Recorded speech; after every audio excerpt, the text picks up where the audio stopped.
Classic Ford of Shelby, 1775 East Dixon Boulevard. Online at classicfordoфshelby.com. Trusted, tried, and true.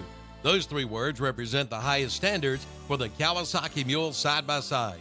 Trusted means being built strong and built to last. Tried means being put to the test by hardworking people doing the toughest jobs.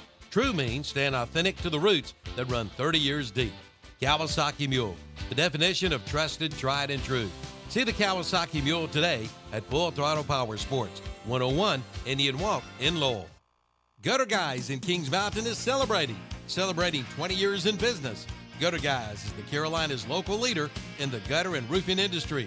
Their team specializes in metal and shingle roofing and seamless gutter solutions tailored to enhance your home or business. Did you know that gutters that aren't cleaned at least once a year could lead to leaks, foundation issues, and costly repairs? Schedule your free estimate today by calling 704-879-4384. Again, 704-879-4384. Remember the name, Gutter Guys. It's time to head to the old fishing hole, but first head to the Great Outdoors in Cherryville. Just arrived the new Mega Bass Jerkbaits and the new Fitzgerald rods. And be sure to check out the Fenwick World-Class rods and the Fenwick Elite rods. Also, the Catch the Fever Hellcat rods and the Catch the Fever Striper rods. Be ready. Don't let the big one get away. Hurry in now to the Great Outdoors, Highway 150 East in Cherryville, right behind McDonald's. Online at teamgreatoutdoors.com. Like them on Facebook, too.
Good morning and welcome to another Saturday Morning Sports Talk with Kevin, Zach, Tom, Terry, and Chip. Although I feel Tom's ears relaxing today because Terry isn't here. So, oh, there we go. It'll be a little less eventful today. Terry's not here, but I do want to thank before I forget. Maggie Earl was a WHS scholar athlete. Can you wait 2 seconds? Because I'm going to pull up her picture. He's going to do all that stuff here in a minute. I swear I was going to forget. He was eager. Get to McDonald's. He was eager. It's McDonald's time. It's McDonald's time. So I was just forgetting. I just want to make sure because I told her in class. She's in my first period class. I'll pull the picture up for her. Then on YouTube. We're going to give her two shout-outs. Two shout-outs, and I said I'm going to forget Maggie, and she's going to be mad. I'm like that. I'm one of those guys. I forget stuff. So I'm sorry, Kevin. Need to get you a sticky note.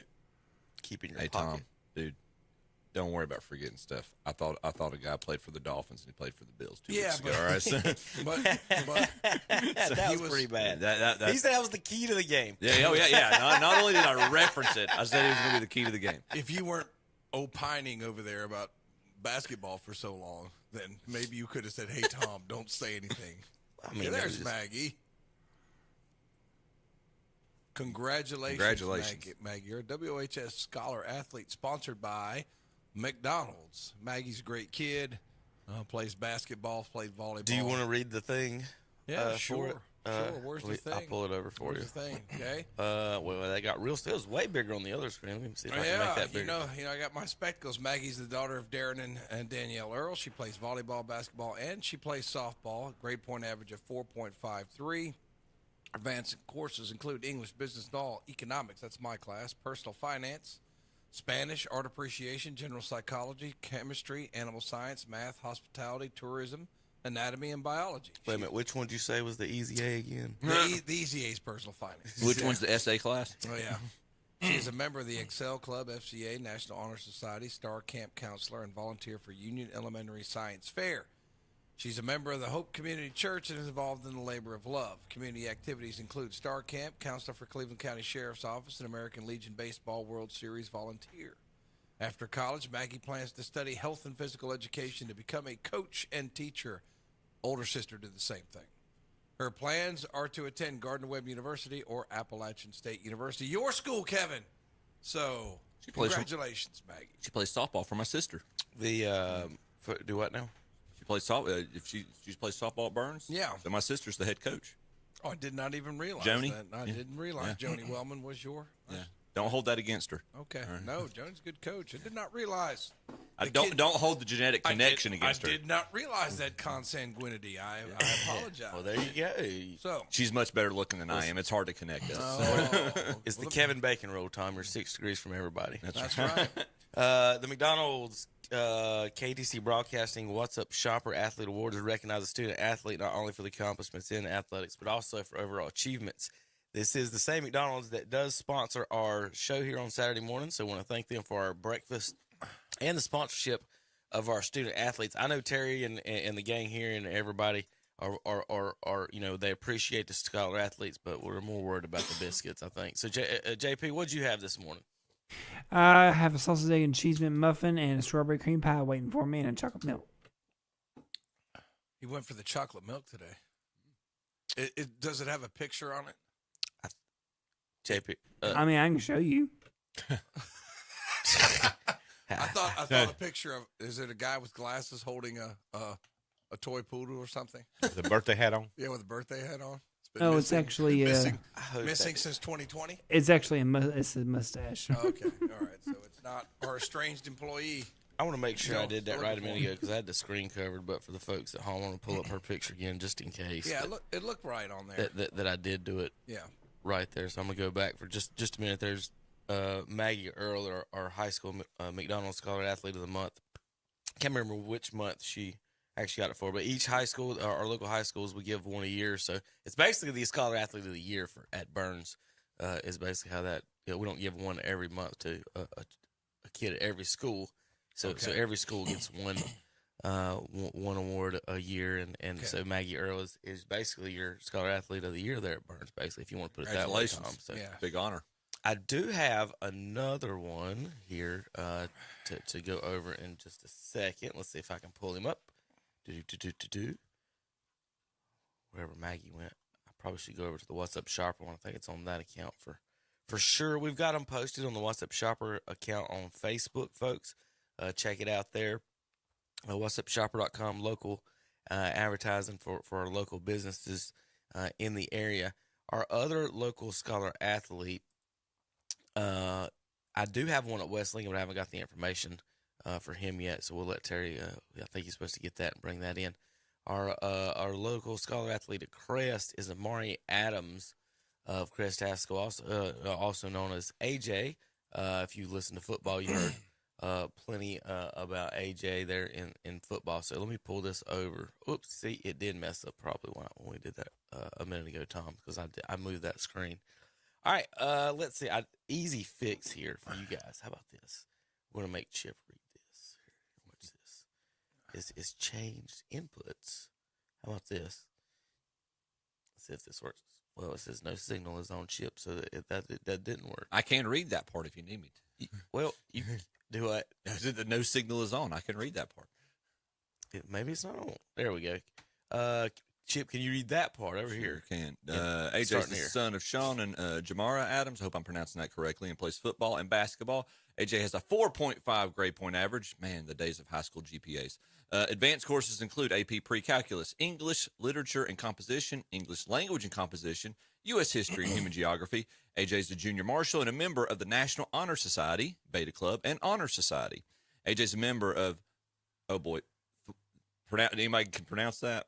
The Walls Memorial. Kiwanis, isn't it? No. It's probably the Wall. The Wall. Oh, Okay, the Walls Memorial Baptist Church. Sorry about that. No worries. I was afraid there was a church in the community I wasn't familiar with. Community activities include providing homemade Christmas cards for nursing home residents, school fundraisers, and setting up events for the sorority group. After graduation, AJ plans to attend Davidson College, good school, and pursue academic and an athletic career. Congratulations, AJ. So more than likely, you see something in the KTC Broadcasting House of print in all caps. That's a Calvin Hastings special right there. Back before, you text each other and all this stuff, you had to print really big and read things out, everything out on the air. So it was much easier to type things out that way and make it real big. So that's typed real big and in caps for reading and for him and for others on the air. That's how I used to do it. Time I did that on one of the projects that happened. The guy lost his mind. The copywriter. So the copywriter is the guy that where you're supposed to write it like you want them to read it, and that is the most in particular class. Every apostrophe, every little thing like that was, and he would sit there and read whatever you wrote. He would read it in front of the class, and he would emphasize everything. So he would be a real jerk about it. So that was nobody like that guy or that class. So it was the worst, probably one of the worst classes I ever took. Just in general, like, man, I just don't want to go to this. Like, it's not hard, but it's just like, I got to deal with this dude. He's like, he thought it was his show, I guess, or something. You know what I mean? Yeah. But anyway, that was just a weird class. I had a lot of good ones, but that one, whew, weird guy. But anyway, looking at the Scholar Athlete Award, just typing and thinking of weird words in the English language. Zach, we were talking the other day, just to type out Scholar Athlete and get that right. Is the words. When you type that fast, some of those letters end up getting typed in reverse order sometimes. So I want to give a shout out to the plaque makers for making sure they spell all that. It says scholar right. Squalor Athlete. That'd be bad if they misspelled scholar on the Scholar Athlete Award. So good job for them. So thanks, McDonald's and Mr. Kuthan and everybody. We got a big show today, guys, here on KTC Broadcasting. We've got NBA, a lot to talk about. Luka Doncic last night. Did you see that? 73. What's going on with everybody dropping? Who's the last points? guy? No 70? defense. Somebody had 70. Embiid. Yeah, Embiid, Joel. yeah. And Devin Booker put up like, what, 50, 60 something last night? Tell you what the analyst said later when we talk about it a little bit, but I don't agree with their analysis. They said they're way more skilled than anybody's ever been. No. But that's the narrative they want to push. Yes, it is. They're way more skilled, and we hadn't seen anybody like Embiid, and I was like, come on, guys. I'm like, they didn't mention one time that defense is irrelevant anymore. Mm-hmm. And the way they call fouls, any kind of, if you breathe on a guy, it's a foul. So. Well, if you've listened to anything that I've kind of alluded to or said over the years on that, is that, they were so desperate to find a replacement for Michael. If y'all, you guys are old enough to remember, and they were like, "What's the league gonna do?" He was after Magic and Larry. What's he gonna do? And then it was supposed to be Kobe, and then Shaq was supposed to do it. And then the Colorado thing happened with Kobe, and that ruined his reputation for that as being the face of the league. So LeBron just happens to come in, be the savior, exactly the exact same time that Michael retires. That same year, Michael goes away, Kobe allegations, this and that, and now we got LeBron comes in the league, and then Kobe, and then now LeBron used to look like Scottie Pippen, skinny wise, and now he looks like Joel Embiid. Well, Embiid used to look like that too, if you ever seen a picture of him. Yeah, he does. Yeah. But he kind of grew up impoverished as opposed to what the other. But anyway, my point is that they, like in baseball, everything bigger, faster, stronger, bigger, faster, stronger. All right, this generation is better. At some point, you hit a limit. Put the goal at 11 foot if they're bigger, faster, stronger. Yeah. But you know what? Back it up. But they don't, and at some point they're gonna.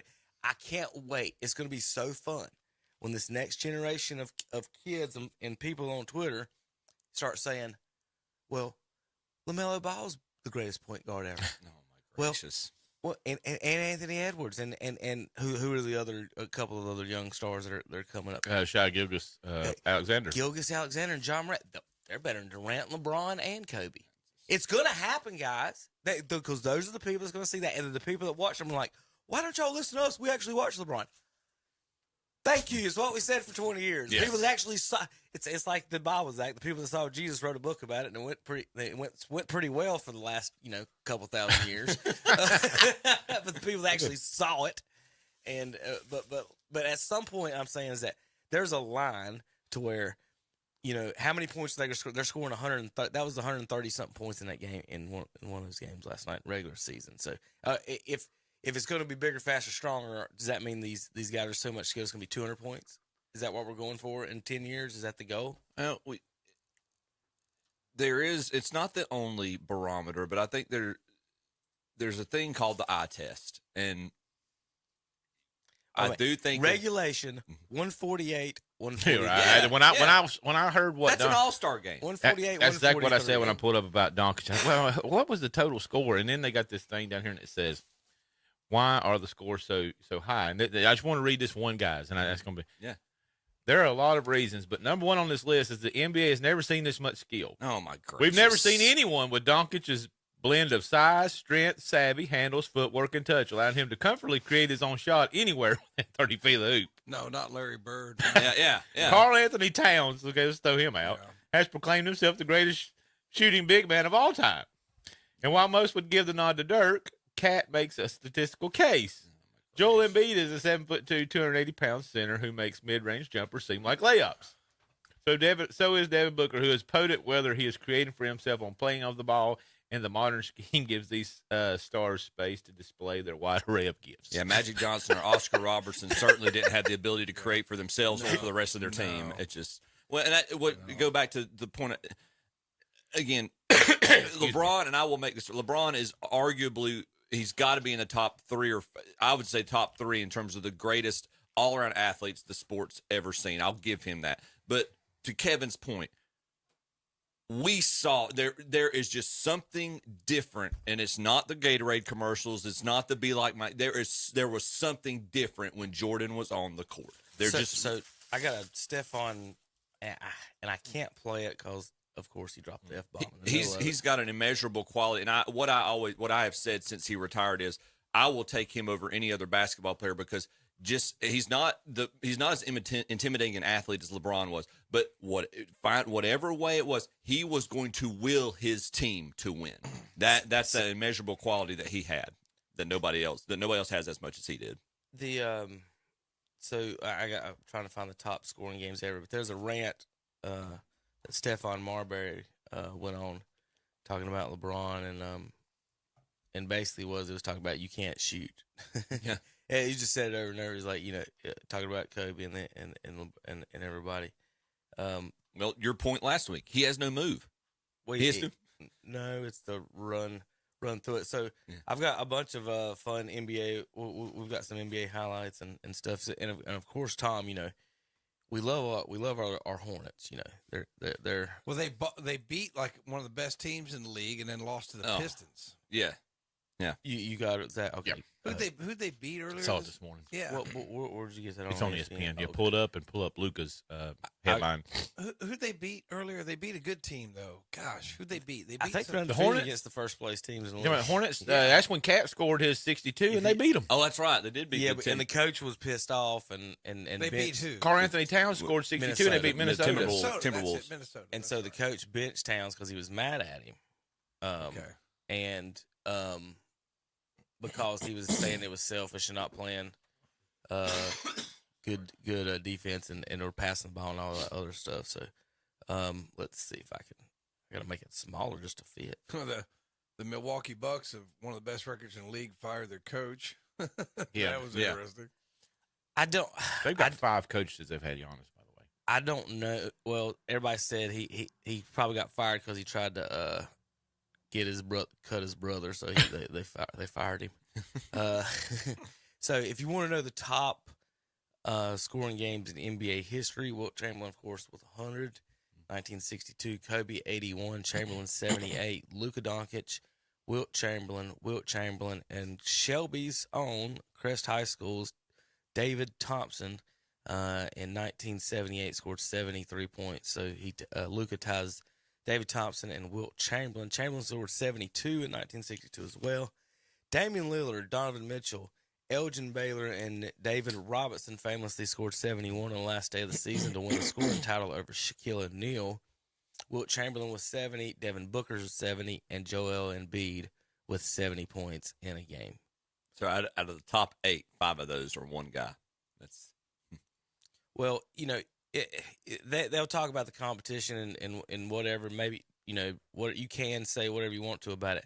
Chamberlain was the ultimate athlete, though. Like it's not like he was. It's not like he was not a really good athlete, and that's you've got to put him in the same conversation with LeBron. Just that's with something you're not taking away from him on that. How athletic he was for his size. Wasn't after that season when they came up with the 3-second rule? I'm not sure. Bet Tom, I've never heard the history of the 3-second rule. No, it was because of Wilt Chamberlain. Yeah, I just can't remember what year it was. That's the one thing he always trumped Jordan with when they talked about who's the greatest of all time. He said, they never changed the rules because of you. Yeah, because he had that had to be the year. I bet if you look up 3-second rule. Well, they weren't allowing dunking at first when they started too. Him and Kareem. That's why Kareem had to develop the sky hook, because the dunk was not allowed. Oh, and look at too. At one point, they were talking about he was so selfish because he scored all these points. So one year he purposely went out of his way not to score points to lead the league in assists. Yeah. Well, the coach told him score all the points you can. I'm sure. It's not. Well, you know how the media had to treat him back in the 60s, I'm sure. Yeah. I'd be interested to see that. Now, the 3-second rule is the least enforced rule in basketball at all levels. But. And to be fair, he did have a kryptonite, Bill Russell. Oh, my God. He makes Andre the Giant. So there is a picture of Wilt Chamberlain and Andre the Giant with Arnold Schwarzenegger. Wow. Wow. Arnold Schwarzenegger, Tom, notably, has never hit a home run. No. I've been told all you have to do is stick a needle in your arm and you're a home run hitter is all I've been told in my life. Oh, my God. Can we really go on there on that? I'm just saying. He's also never been WWE champion, has he? Probably not. But they don't have an executive anymore. He resigned. Yeah. So Chamberlain is about the same height as Andre. Andre, of course, has got giganticism, so his hands are a little bit bigger than his head. Of course, that's the biggest head in the world I've ever seen. You seen him hold a beer can? You seen that thing where you can't even see? Like the Coca-Cola minis or one of those little. Yes.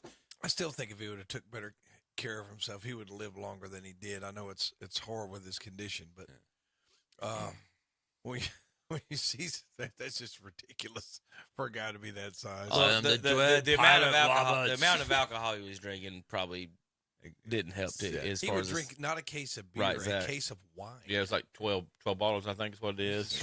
And it wouldn't even make him. It wouldn't even make him buzzed. It's like Captain America. How was Ric Flair still alive though? He's fermented. He's still alive. Did you hear that, Tom? He's fermented. Yeah, I heard. Yeah. But he said, I don't know how much he exaggerates, but before a tournament, he said we would just go and wrestle. We go to the bar. I'd drink 25 beers. I'm like, how are you still alive? They said Andre was in the hundreds. So I want to show you some highlights of some Charlotte Hornets basketball.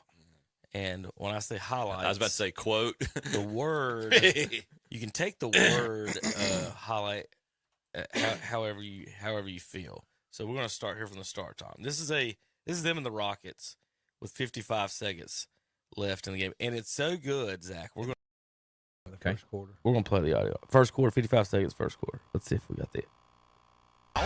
Into the ball game, Leaky Black. Brick. Long rebound, Miles Bridges wants to run. PJ about threw it out of bounds. Hornets squander a Raptors blow the alley-oop. numbers advantage, and then on the other end, Houston Hornets back squanders the an other way. opportunity. He lost it on the Wife way beater down. throws it away. Oh my goodness! Wow. Chop goes right off the shoes. It's such a disgrace Into the ball game. to the league, Charlotte City. It was like a game of dodgeball. Nobody. We've got a known wife beater out there just running around, just dribbling the ball off other people's legs. Like, he shouldn't be on the team. And he's like, I'm ready to make Charlotte my home. Terry Rozier got traded, didn't Yep, he? he did. Yes, this week. Rozier was traded for Kyle Lowry and a first-round pick, a protected first-round Partially. pick. I don't know. I don't understand the partially. part, but 27. It's Like, a it's protected. partially. It's weird. It's partially, and they give us a grade A for the trade, and we're like, we got a 30-something-year-old Kyle Lowry that. Though they're going to trade Kyle Lowry for another draft pick. Is what they're trying to. They're trying to pull a draft. When pick. you gonna get a second for him? They're trying to pull one out of Toronto. I They're think trying to a stack future out of their Toronto to get him back. I like back it. I mean, there. So did I hear Leaky Black was playing? Yeah. oh yeah, Yep. Straight out of Have you not heard the Charlotte Hornets announcer doing the Leaky Black free throw? Have you heard the Charlotte Hornets announcer, Tom? Yeah. He's a little crazy. Yeah. He's a little wild. That's the one that goes, timeout, Hornets. No, I'm talking about on the radio. Oh, on the oh yeah, oh that guy. Yeah, I've heard him too. Yeah. Oh, okay. Well, just exactly. Go ahead, turn him out. You got to remember, Jacob likes the Hornets, so when he's home, we watch the Hornets. Well, this is He's never made a free throw.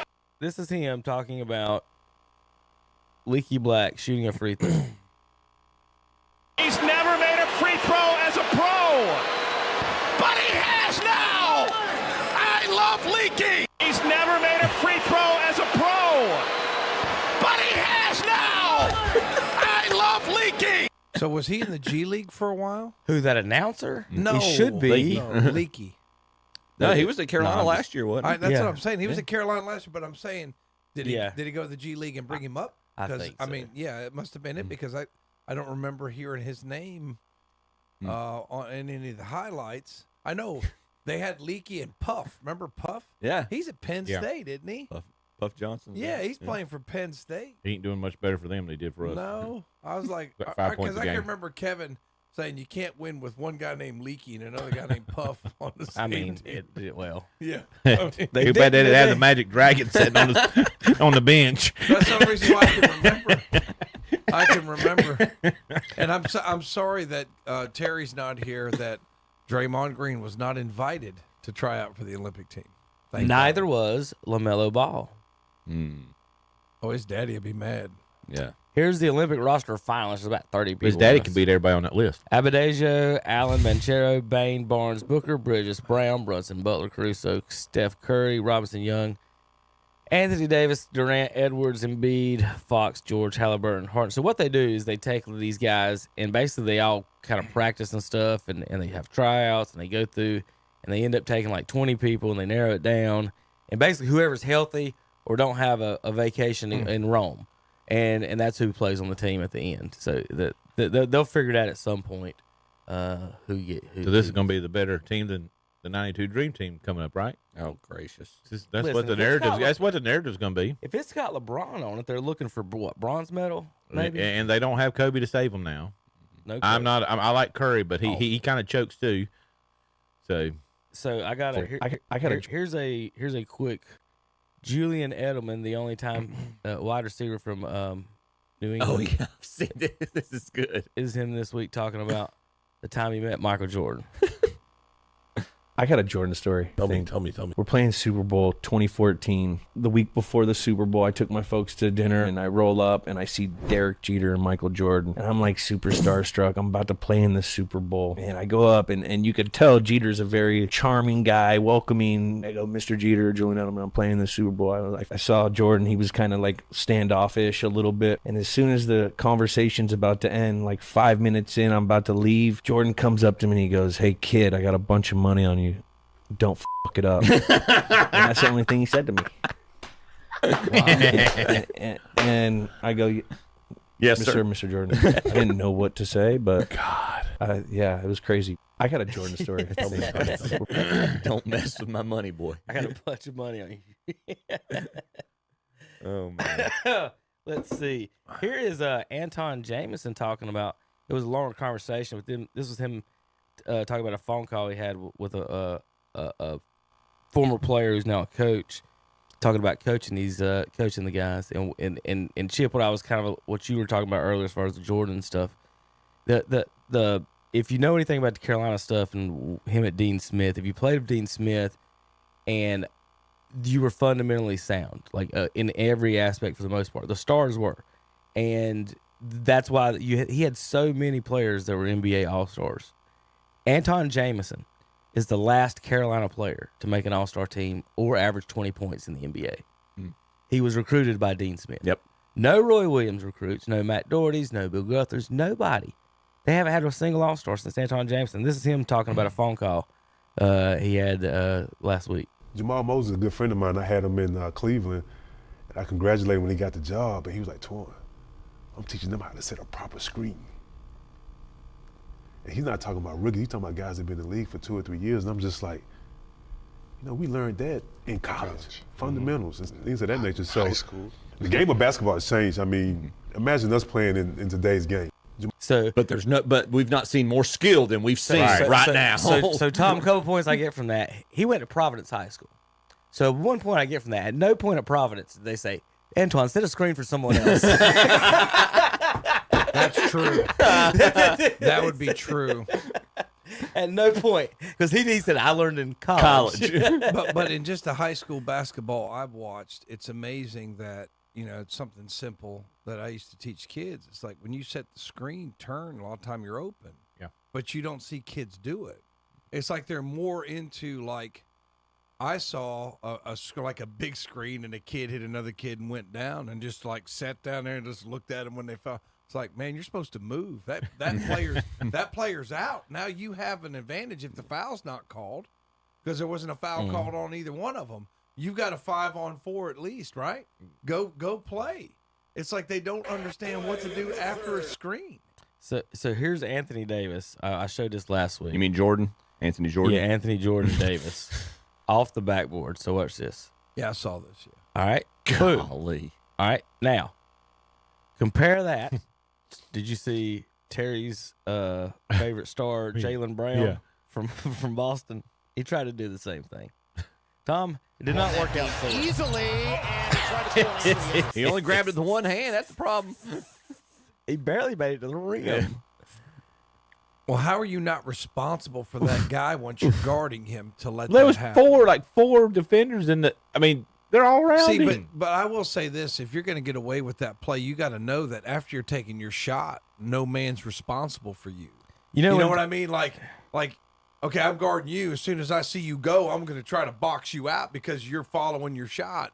So, I mean, that had to happen 3-4 times in a row for him to say, I'm going to throw Nobody's it off the backboard. around. Yeah. You know? There's a Fundamentals are bad. That's what I'm saying. at this point is the time Jaylen Brown knew he had messed up. Like when you throw it off the backboard and your hand don't get above the rim, you messed up on something. Settle for the layup, buddy. You lost your hops, or I don't know what happened to him, but I mean, he's not Anthony Edwards. we had a little box play where, you would just trade sides, scream for each other, and turn around. And in a JV girls game, I would always get 1 or 2 baskets out of that. So all you got to do is turn around after you screen, just screen and turn right there. People there forget it is. about the screeners. And it's just it shocks me to hear that, but it's all a screen is not going to get put on an Instagram. Right. That's where we're at now. An Instagram post. So that's why it's the law started screening. And that's one thing, I brought up, today's Maggie Earl Day, but one thing Maggie does is takes a 10 to 12 foot jump shot. You know what I mean? And you don't see anybody doing that. It's a 3-pointer or I'm going to the rack. Yeah. I mean, it's just the mid-range game is diminishing. Right. And I've told her that. I said, I do appreciate the fact that you actually have a mid-range game. Stuff like that just doesn't exist anymore. Well, and what I would say about as far as the mid-range game is that's where you get your extra points from. You guys pull your threes and get your layups. The mid-range game you can get your extra points from because that's the guys who end up open when you move the ball around, when you do set screens. Those are the ones that open, catch, and shoot. And then also if you hit your free throws. This is a picture of Wimbayana. The guy whose face is at his mid-thigh is 6'10" Marvin Bagley. Gracious. That's an alien, Tom. Oh, I know. We thought Boban was something. This guy's an alien. Is the big. I haven't seen Wimbayana, but Boban is the biggest human being I ever saw. And that's back when we used to be able to go down there and get on the court and take pictures and stuff. We need to start doing that again, Kevin. That was fun. Yeah, I've got a. He's 2 inches off the ground. I know I'm exaggerating. The Hornets maybe. Not the Hornets, but the Panthers made me bitter about that. And the Hornets, I personally don't want to go back while Miles Bridges is there. Yeah, I can understand. And be a part of promoting them while he's there. I'm not a big fan. Yeah. They've got to do so. I mean, Bagley's 16. trade him for something. What's the point of keeping him? Trade him for anything. You traded Rozier for crying out loud. Anyway. All right. Well, real quick, one more video. We got to go. That's our NBA basketball talk. But I do got one more video for those fans out there. This is Bronny James leaving SEC's floor for warm-ups. So I won't spoil it. I saw it. I won't. Did you? Spoil. I won't spoil it. I was because hoping you'll you be hadn't mad- seen it. You'll be mad at me if I spoil it. I was so hoping you hadn't won't. seen it. But this is awesome. Zach, have you seen this? No. So this is Bronny James, and we've all done this. We're all kids. We all like to do what he was trying to do, but he kind of misplayed this. This is Bronny James. I'll let Chip. Let's let Chip do the play-by-play of this. Okay. All right, Chip. You got play-by-play of Bronny James headed to the locker room against USC. Bronny James taking it down in the locker room. Oh, he went straight stormtrooper on it. Boom! Straight stormtrooper. What okay? What an old reference. That's an awesome reference. Immediately put him in the concussion protocol before the game even starts. Is he okay? He's going in the tent. I Sure, he's don't okay. He's know. LeBron's son. But he jumps up for the folks on the radio. Oh, God. For the folks on the radio. All right, so you're a kid, you're running around, there's things hanging from the ceiling and lights and ceilings. You just run and you jump up and try to touch things. Did he actually hit it? Yeah. Boom. Oh, Okay. yeah. So Bronny James he jumps up to touch the sign going down the tunnel, and he foreheads the sign. That's bad.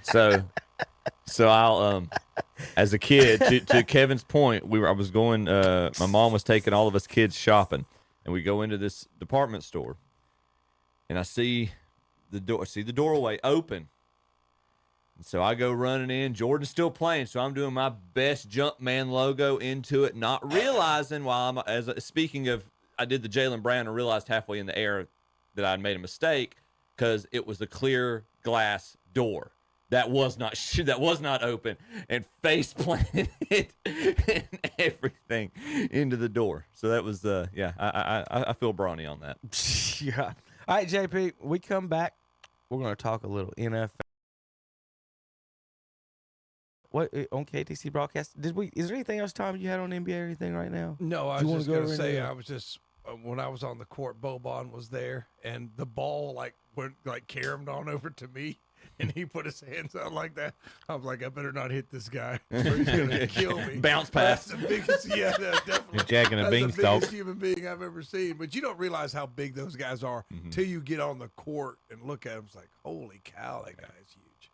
But anyway, that was just one of those. When you see him in person, you're like, man, it doesn't matter how good my jump shot was. Right. Does it? No, you start to realize all these people that think they're going to play in the NBA. You need to go courtside one Well, time. that's why I say guys that are 6'4" to 6'1" across the world are the best basketball players. Because think about how good you have to be to play in the NBA as someone who's Play at that the level. average height. Yeah, somebody's got- Because everyone else in the court is 6'6" and above. Yeah.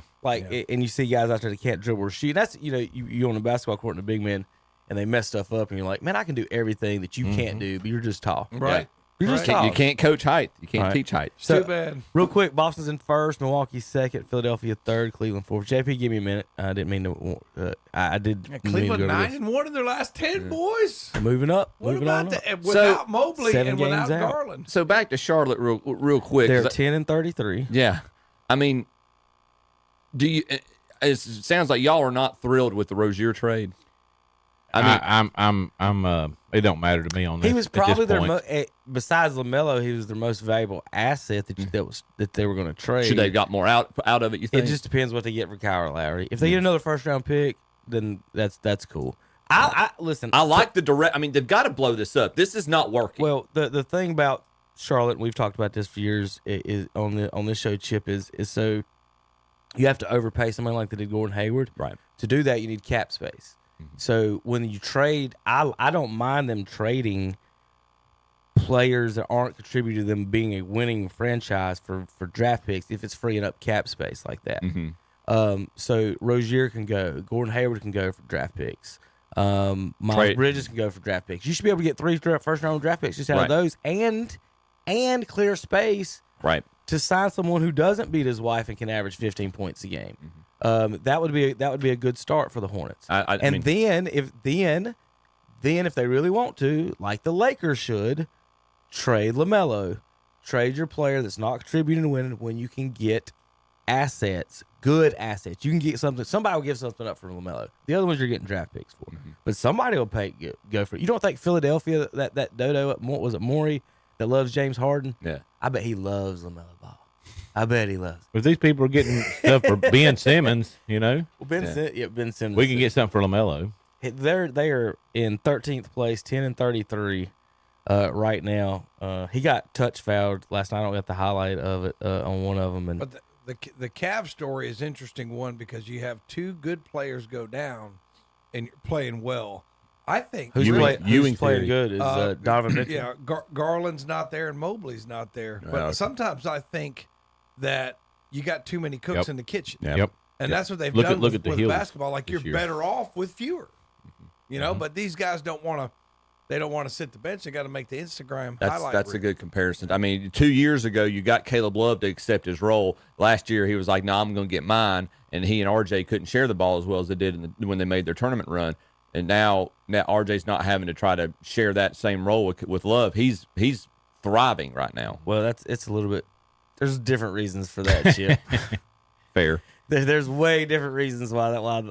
Maybe a 1A and a 1B. We talk about that in a minute. I'm just talking about the on-court stuff, all right? Yeah. Well, you don't. I was just talking about the more continuity that they have without the animosity on the court, too. You don't pass it to someone who your girlfriend's just staying at his house. There we go. Oklahoma City Thunder 1 and Minnesota number 1.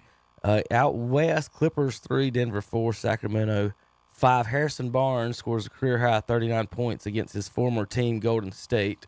Something that 39 does not seem that impressive after what we watched this week. But what I was gonna, for Golden State, don't forget, and I say this all the time, that they decided to keep someone like Draymond, who kicks people in the man parts and punches. Did you get that video I tagged you in this week? Punches his teammates, and they got rid of Harrison Barnes, they got rid of Kevin Durant, and now they're blaming Andrew Wiggins for everything. Mm-hmm. All the guys who can actually play basketball. Well, who was their young guy? They get rid of, Tom, and blame them for their fault. Who was their young up and coming? As opposed to the power forward over here averaging 7 points. Not Barnes, but who was the other up and coming guy for the Warriors? They got you talk about right now is Kuminga, and he's averaged like 28 points the last 4 games. So they're playing him more right now. So they're trying to see about that. No. He was with the Golden State. Traded another guy. Well, they drafted Wiggins at second and got rid of him.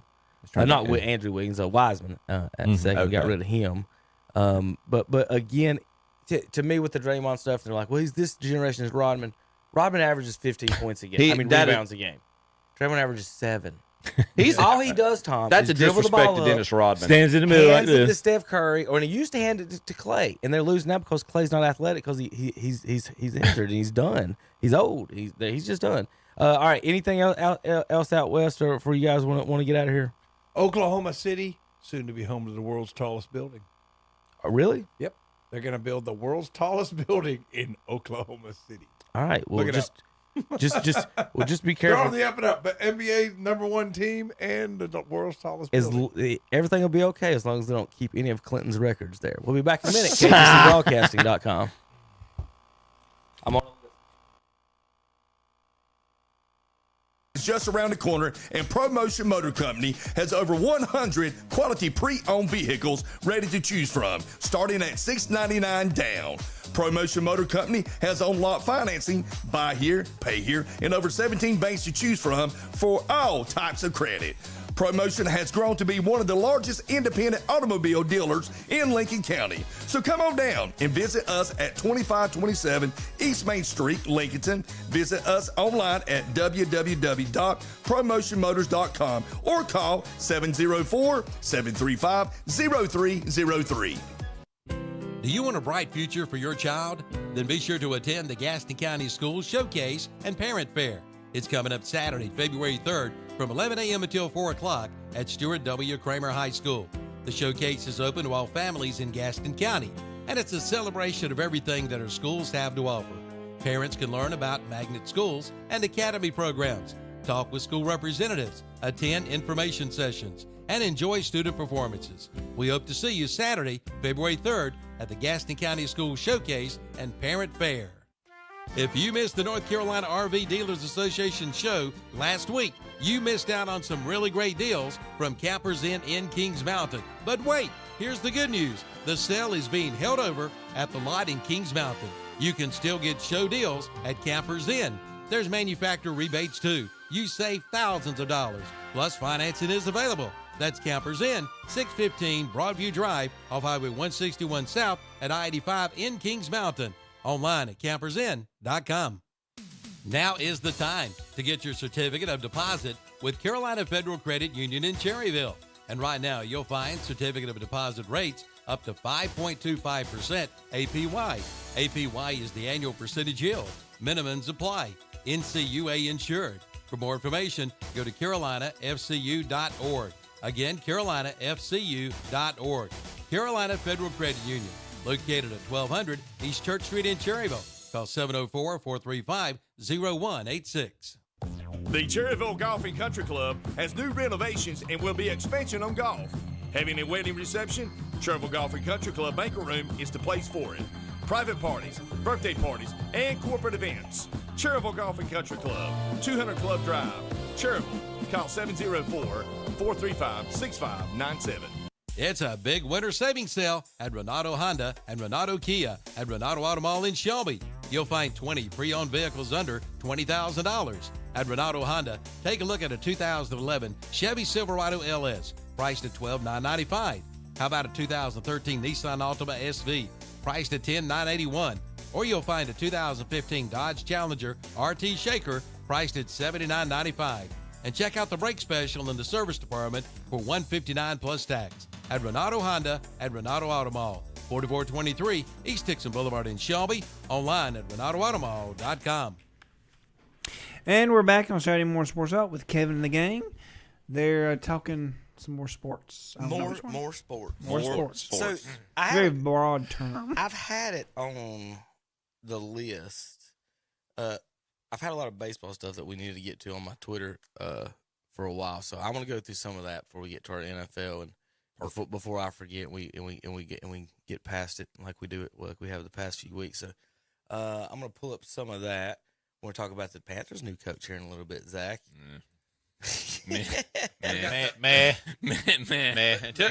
Until I heard some discussion this week, I kind of got a little less mad. No, yeah, I mean, no, it's nothing against him. Just he got a lot out of Baker Mayfield, I think. And I didn't know he was with Geno the year before that. Yes. All right, so here and Russ. Here's our daily war is a stupid stat, not a stat thing.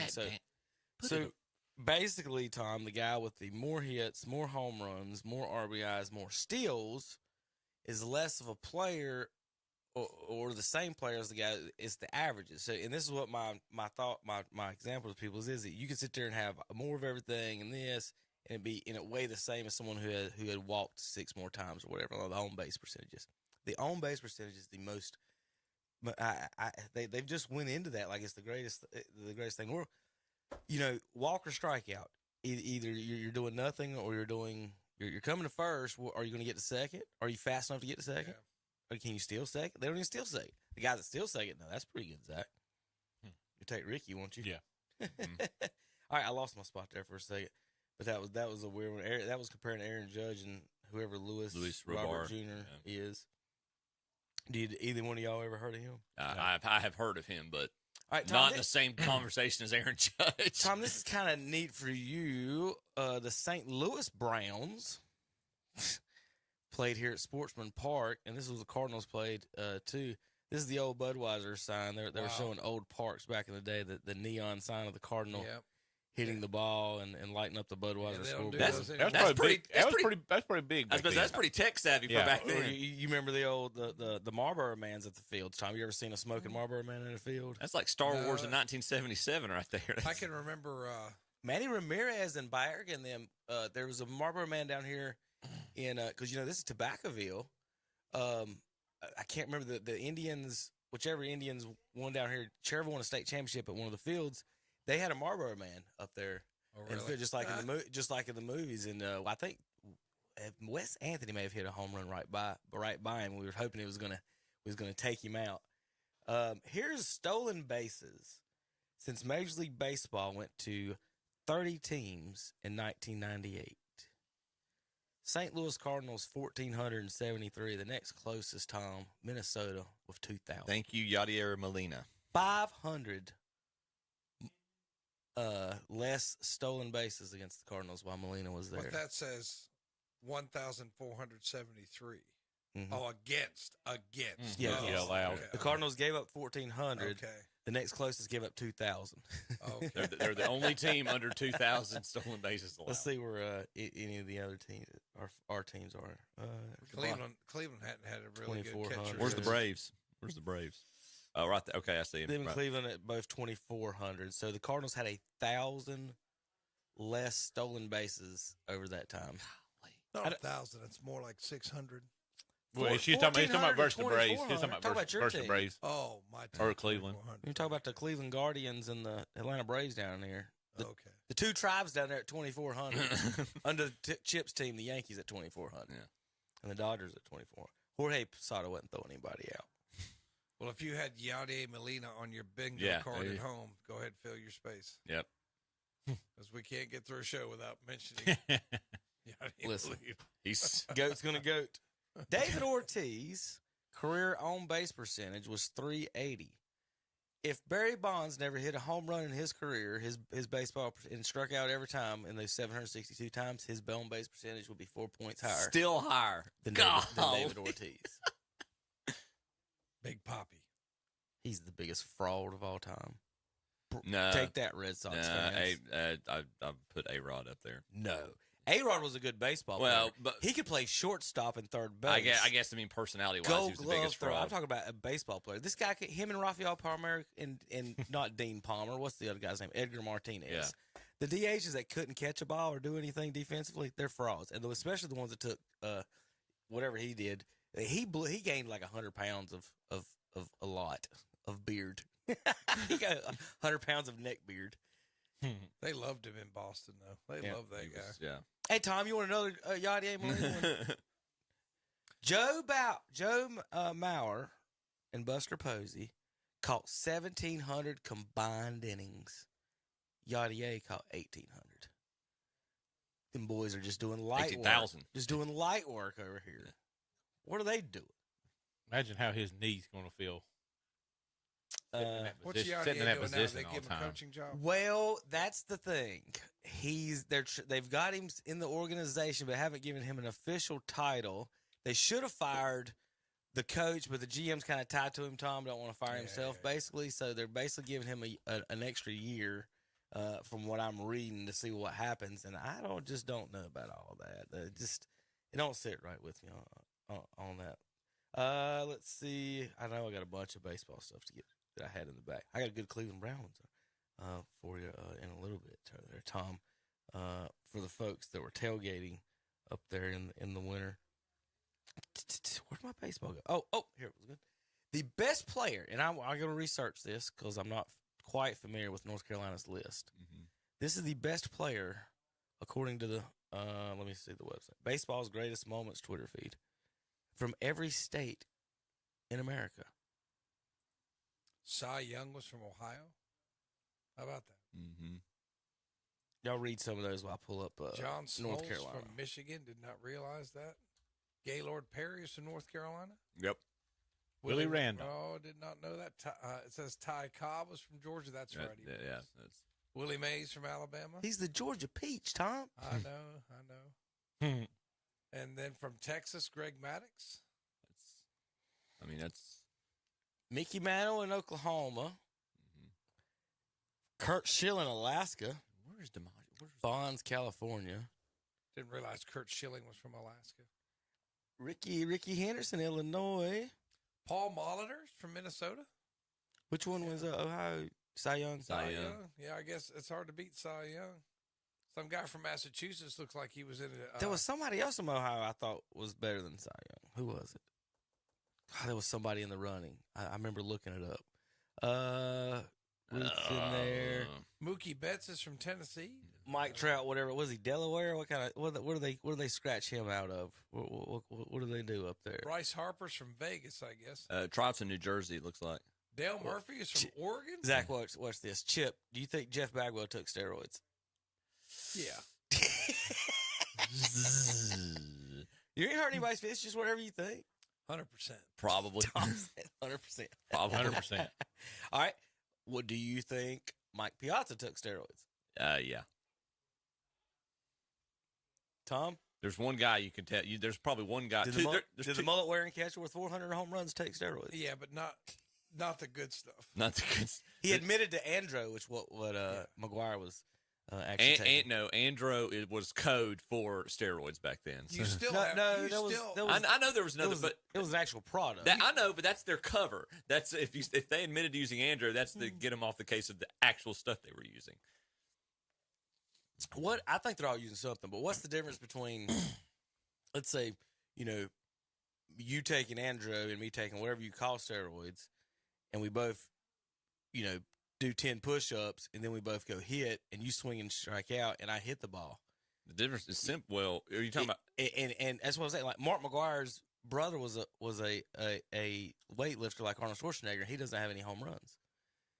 And so what I'm saying is that you could take the steroids, the ball will go a little bit further. Mark McGuire's home runs got changed from 450 feet to 500 feet. Mm-hmm. Barry Bonds' doubles got changed from 380 to 420. And that's where the argument is about the home runs come in. Like, Bonds was jealous that those guys were getting all. He saw what happened with Sammy Sosa. Yeah. He knows McGuire could rake it. They were friends and stuff when they were early. It's the same as Bonds saw what Sosa was doing and knew he was garbage. But it's the same as a golf swing, though. Yes, your farthest home run is going to go farther, but you also have a little more control in the hitting zone, so you can go 80% and still hit it out. Would you rather be Fred Couples or Bubba Watson? I'd rather be Freddie. I would too. So the guys that people can hit the ball. The hitting is something, and Deion Sanders said is the hardest thing to do in the world is hitting a baseball. And I think there's just bunch. You see Bagwell in the Hall of Fame and other guys, and you're just like, man, would he have even been, or some of those guys even? And Canseco accused him. He accused Pudge. He accused all of these guys. Well, he said you better put Pudge in if you're putting Piazza and Bagwell in them. And Canseco's been right about everything. In the modern era, there's two guys you could ask me, and I would, and both of them are Yankees, but you could ask me, and I'd flat out say no, they didn't dope. Who's that? You're going to disagree with me on both of them because you already have Jeter and Mo. If Jeter took steroids, I don't know about Mo. He didn't have anything to do, but if Jeter took steroids, he is the worst steroid taker ever. Because there was no power production. That's not what it was about, though. So, if you're listening, recovery, right? If you're listening to McGuire and them, it's about it's when you get injured. He was having trouble getting back. He was getting hurt, and he was having trouble getting back. During the reason Andy Pettit took it, yeah. So it was a recovery thing as far as getting your body back to where it's supposed to be, and so, like you're saying with Jeter and the guys that you don't expect him to. Well, you would say, well, I don't think Jeter did, but Roger Clemens did. Andy Pettit did. Why would it? Why think about it? Like what you just said to Pettit. If the whole half the team is doing it, like the same thing with the Carolina Panthers that made the Super Bowls, that the whole defense was on steroids, and the punter. When the punter's on it, Tom, my goodness, defensive end probably is too. Yeah, that's but what I'm saying is that I'm not saying he's over. They're in the back. People when they say that when they think these performance enhancing drugs, you don't think he was taking creatine? You don't think he was taking some type of substance? Everyone's taking a substance. It just depends if it's classified at the time. Andrew was not illegal at the time. Or if it was going under the radar. However Bonds or whatever they were doing with the HGH, they got under the radar with it. Or however. Same with the U.S. Postal Team and Tour de France. It's hard, exactly. How do you police it at all? There is a difference there to me, and this might be semantics to you, but there's a difference between legal and illegal, or banned. And banned and not banned. I'm sorry. And yes, that some people are going to say that's arbitrary, but I'm sorry. If it's banned, that's wrong. If it's not banned, okay, you can make the argument why it should be banned or why this shouldn't be, but if it's banned and you're taking it, that's wrong. And so, I mean, you've still got to follow the rules. I don't think any of them have been proven to be banned, to be taking anything that was banned at the time, have they? The argument is on the steroids. Giambi admitted to it in an interview when he was playing. The argument about the steroid, the legal anabolic steroids part is that that's illegal. But Tom, am I right or wrong? Or do they not encourage stealing in baseball? And that's illegal too. I mean, That's stolen. Come on, man. baseball, but I'm serious. Baseball seems to be a game where, for whatever reason, there's like a cheating culture, and it's like you need to be cheating somehow. I mean, really, It's like NASCAR. That's as close pervasive to in almost NASCAR as it every can be. sport now, though. It's pervasive in almost, and I hate this whole. And I'm an idealist, and y'all, but this whole concept of competitive advantage.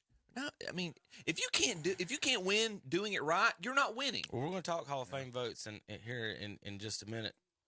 Tom, these are the greatest players according to Google from Ohio. I did not realize that. Do you have any arguments with Cy Young? No. You got Roger Clemens, Phil Necro, Mike Schmidt. I like Schmidt. Yeah. Schmitty. Let me pull this down a little bit. It's hard to say that he's underrated, but he really is underrated as a baseball player. Yes. I did not realize that Carlton Fisk was from Vermont. That's pretty cool. Kyle Schwarber, Paul O'Neill. There's some of the greatest Ohio baseball players. It's not really a big baseball state. How about from North Carolina? Yeah, give me North Carolina's. I want to see that. There you go. Catfish is from North Carolina. That's right. Mad Bum. Yeah. Madison Bumgarner. Josh Trot Hamilton. Nixon, Kevin Millwood. Mark Grace. Jim Perry. Enos Slaughter. Corey Seager. Gaylord Perry, Brian Roberts. And, of course, Bum made the Josh list. Hamilton. Yeah. Now, Hamilton might have the record for most coke snorted from North Carolina in baseball. There's our two local guys, Millwood, Bumgarner. That's what, is that? I think Perry's a good pick on that.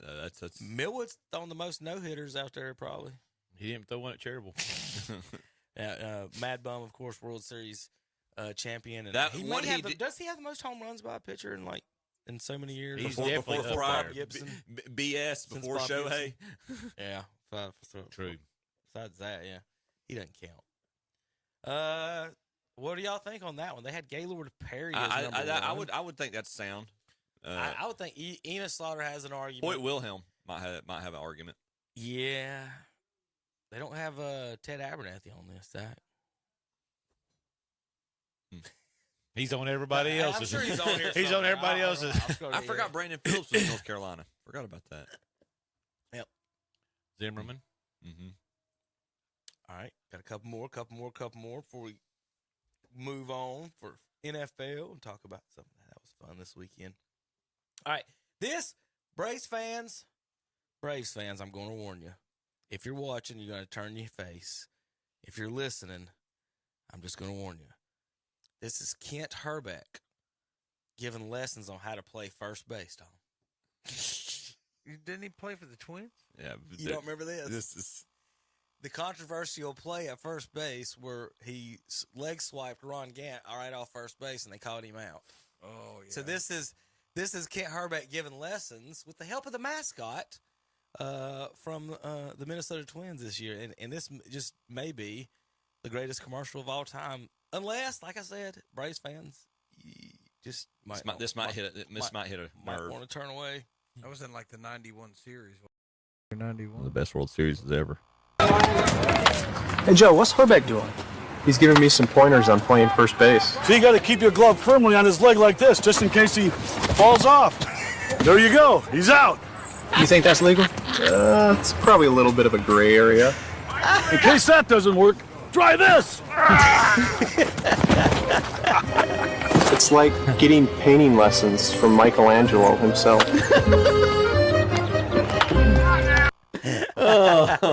A+ for the Minnesota Twins advertising department. I just want to say this real quick. Zach, do you remember that play? I do. I'm trying to forget that, but and he's not here to defend himself. I'm sitting in his chair today, but we're talking about MLB right now. So the comparison that based on Terry's thesis from last week. Oh Lord. Listen, you done hurt yourself thinking about Terry's thesis. It's based on the number of world or championships the team has, is that's who should be favored every year, regardless of free agent signings, draft picks, whatever. Correct. That's based on world champ. Okay, so that's why he says Cowboys in the Super Bowl. That's it. Well, all right, well, you missed this last week. Correct. So all right, let's switch sports now. No, we're not switching sports. Chip, you don't do that. Well, we're not talking Cowboys and Terry. What was you getting? We're in baseball. Called down repeatedly for that. No. I'm saying we're going back to baseball here. So, show that again. In that same comparison, go ahead. My Yankees should lap the field in terms of the expectation they should be winning the World Series, or the consensus should be they should be the World Series favorites based on that thesis. Yeah. Okay. We as a fan base, yes, we expect to be in the playoffs and be in the World Series every year. That's the expectation. But looking at yes, we got Juan Soto. We've signed Marcus Stroman. Based on the additions we've had, we are going to be competing. We're going to be struggling to make the wild card again this year in the best division in baseball. So, no, it's not based on what your team did 15, 20, 30, 40 years ago. Chip, how many World Series championships y'all got? 20. I lose count. It's too high. 26. Are y'all in the top 5 in payroll? At least, yeah. Then you have no excuses. I agree. Your expectations are to win it. I understand that, but if you don't, you're a big disappointment. Y'all should all I pull agree, for other but teams. even with the additions we've made right now, I would not say we are the World Series favorite based on what other teams have. 9 million people live in New York City alone. Well, they don't need people like you in North Carolina pulling for them. I think that's a valid point. It's genetic, man. It's genetic. That's a valid I can explain this at some point when y'all need me to, Zach, but it's genetic. What about Kit Herbeck here? I'm Tom, what's your call here? You're the umpire. Okay. Yeah, come on, Here's, come on, Blue. Number one is you're throwing somebody out either way. My problem with this is he's not down. Yeah. Get down. Slide. Get down. Make it easy on me, man. And as a Braves fan, and I was upset when this happened, his momentum was against him. Right. He might have come off that without him touching him. Let's be honest about it. Now, give credit to Herbeck for kind of disguising this to make it look like that he because Herbeck's taking all the momentum too. This is what I would just say. Kid, you're not down. That's what I would say. I mean, what else do you want me to say? Time. You're not telling Ron Gant kid, first of all. Biceps bigger. I'm talking in the high school game. If this happened in the high school game. Tom. What are you telling Ron Gant right here? I'm telling Ron Gant. I'm sorry, sir. You're not down. I know he's saying, I ain't got to be down. There's no rule I got to slide. Watch this. He almost is kind of, his weight's almost coming. Herbeck's losing his balance. Yeah, that's what, Yeah. Herbeck pins his leg to his leg with his glove. But he's doing that to maintain his balance. I do this to my kids all the time so I can tickle them. I would say you got to pin a leg, Chip, and then get the finger. But you don't have that kid running into you while you're doing that, though. Or I would, because if you call him, say you call him in high school, you got to give him a base like you. I know y'all are not. Y'all can't back up Herbeck when they come out. I can see it, and then do the. I see both sides of it, and then do this. It is a good commercial. That is a good. Yeah, I agree. You can't be like. I think Ron keep your glove firmly on his leg like this, just in case he falls off. The Bears momentum's not into Herbeck. You think that's legal? It's probably a little bit of a gray area. In case that doesn't work, try this. Congratulations on the Hall of Fame there, Joe. He's giving me some pointers on playing first base. So you got to keep your glove firmly on his leg like this, just in case he falls off. There you go. He's out. That's exactly how you're supposed to play it. Perfect. That's exactly how you're supposed to play. When you do something, when you're a bad guy, like Brady should have done something like that about the deflated balls or something when he was cheating with that. Come out with some good jokes. I'm just saying that that's what I tell every umpire. Like we sit in, and I say, I hope no one will listen, but I cannot stand sitting in those meetings because they'll play something like that, and you'll have to hear like 50 different. Everybody will people, give their opinion on it. And it's just like, would y'all shut up? You want to ask me what I'm going to say? I'm going to say, kid, you're not down. Momentum took you off the bag. You're out. And then I'm throwing somebody out of the game because that's what's going to happen. Or if I say, no, that's obstruction, you second base, then I'm throwing somebody out of the game. So what I just would say is, look, take in the information, make the best call you can. You know this one can go either way. The optics of it could go either way. and just make the call and go on. And then these guys, well, what if blah, blah, blah, blah. I was like, just look, dude, you have to realize as an umpire, you're going to get in that situation and you ain't getting out of it. I'm just going to tell you, you ain't getting out of it. It don't matter what you, and you know, some of the umpiring royalty. Well, if you would just do that. No, that happens in a travel ball game. Somebody's daddy's going home and you're going to have to call the sheriff's department because people are crazy because they can't admit that they did something wrong. You know, one of the things I was told as a beginning umpire is you punish the team that word I can't say up. That's the team that you punish. So in other words, should you have slid? You should have slid, man. You're the one getting punished. He picked him up, man. That's terrible. Well, if you don't round the base and go off 25 feet past it, you don't get picked off either. Yeah, I'm just telling you, man. This will make you feel old. McGuire's 60-second home run was closer to Willie Mays' playing career than today. People who saw Willie Mays' last game were closer to McGuire's 60-second home run than anyone today. Yeah, it's been a while. It's insane, isn't it? Been a while. I was at Ocean Lakes Campground watching it on the TV. Well, it just seems like it's not as long because we have so much information. Whereas in like the 60s and 70s, you would see something, but then you wouldn't see it again for so long. Yeah. Mm-hmm. And now you could see everything on YouTube. So it's like, man, was that really 20 years ago? Because you see it so often. It's just like you could go back and just like that play with Herbeck. You know, that was 30 some years ago. That was over 30 years ago, but it doesn't seem that long, I guess, because we can go back and revisit these things so much easier than we could in years past. That's Albert Pujols' senior portrait picture. Wow. Need to shave the mustache, man. Have you heard his senior stats? Yeah, the mustache, that mustache needs to go, man. He was intentionally walked in 55 of his 88 plate appearances by opposing coaches who thought he was way older than anyone else on the field. In his 33 plate appearances, Tom, he hit 8 home runs. Wow. Wow. They walked him 55, 88 times thinking he was too old. That's just something you can't get around. I intentionally walked a kid being down 25-1 and got yelled at. I hate the intentional walk, though. And you know, in baseball, they never say, like, I want to walk the batter. They always mumble, put him on. And it's like I can never understand what they say. Come again? And I go like, put him on. Gesundheit. Like, what? Excuse me? Put him on. Thank you. Goes there. You know, it's just one of those things. Do you think they should still have to throw the pitches? No, because it makes the game. I mean, you might as well just put him on. No, because that would count against the stupid pitch count now. No. That's not where I was going with that's what I'm going with it. I know you are. You'd have to count it against pitch count. If you had pitch count on your bingo card, there it is. But it just speeds up the game, Kevin. I like the right. flow I of like the it game. too. I like it too. Absolutely. That's right. Flow of the game, I think. Do you like the changes they've made? I did see a kid in the league one time hit a home run when they used to throw them. Stepped out and hit it. Well, the pitch didn't quite make it so far. Kind of veered in. He got smoked. The reason I asked is I've seen a wild pitch thrown when they were trying to intentionally walk. So having that impact. So here's your list of. Jeez, that is not what I want. Is this a win or bust season for the Braves? What? Win the series. We're in the same position we was in the 90s. Didn't they just we got the team and we get there and we just don't.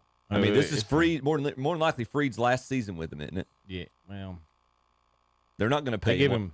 They gave him a one. I think they gave him a 1-year deal this year. Yeah, they're not going to pay him what he's going to. He goes free agency next year. They're not going to pay him what he deserves. So real quick, is one for you. All-time shutouts leaders.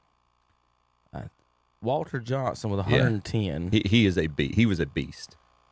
Nolan Ryan, probably closest to us, 61. Tom Seaver, 61. Bob Gibson, 56. All-time shutout leaders by current pitchers, 15. Clayton Kershaw. Adam Wainwright, 11. And they're at the end of their careers. Mm-hmm. Cueto, 8. Verlander. Madison Garner, 7. And the question was, is 5 career shutouts now the benchmark for being a Hall of Fame pitcher? I mean, With the way they do stuff, Nolan it might Ryan be. had 61. He pitched in 4 decades. Like Bob Gibson had 56, and they're talking about is 5 career shutouts Hall of Fame worthy. Well, let's go on down the list till we get to 5. Tom, we're seeing more skill now than we've ever seen. We have. Clayton where was Clayton? Yeah, the most skill we've ever seen. Clayton Kershaw with 15 shutouts would rank all time 393rd. Yeah. There's a cool He's name. tied with Chuck Finley. Tom. It was a cow. And Rube Foster. Chris Carpenter. Chris Carter wasn't bad, but he's not one of the greatest pitchers of all Right, time. that's what I'm saying. I was looking for Rube. He's tied with 2 guys named Rube. There was some guy on the list named Icebox. What a name is that? That's awesome. I thought Catfish was great. Yeah. Icebox? I bought a Catfish Hunter signed baseball at the History Museum on a school history trip, Tom. Huh.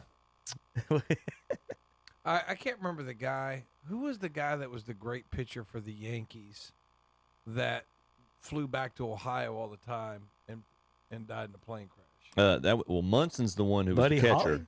No. Munson was the catcher. Oh, was that him? Yeah, Okay, it's it was the 30. catcher. He had his own plane. Like apparently, the year before, like even a few months before the wreck, he talked about what a piece of crap his plane was. Yeah, I couldn't remember that whole story, but I couldn't He was remember the captain. he was a catcher, Yes, not a pitcher. yes, Okay. correct. Okay. And the captain. Okay. He and Reggie did not exactly see eye to eye. Oh, okay. Yeah, I remember that from. I can't remember. I watched the special on, but I couldn't remember if he was. So I was looking for that. I said, "Isn't there a guy that was?" Yep.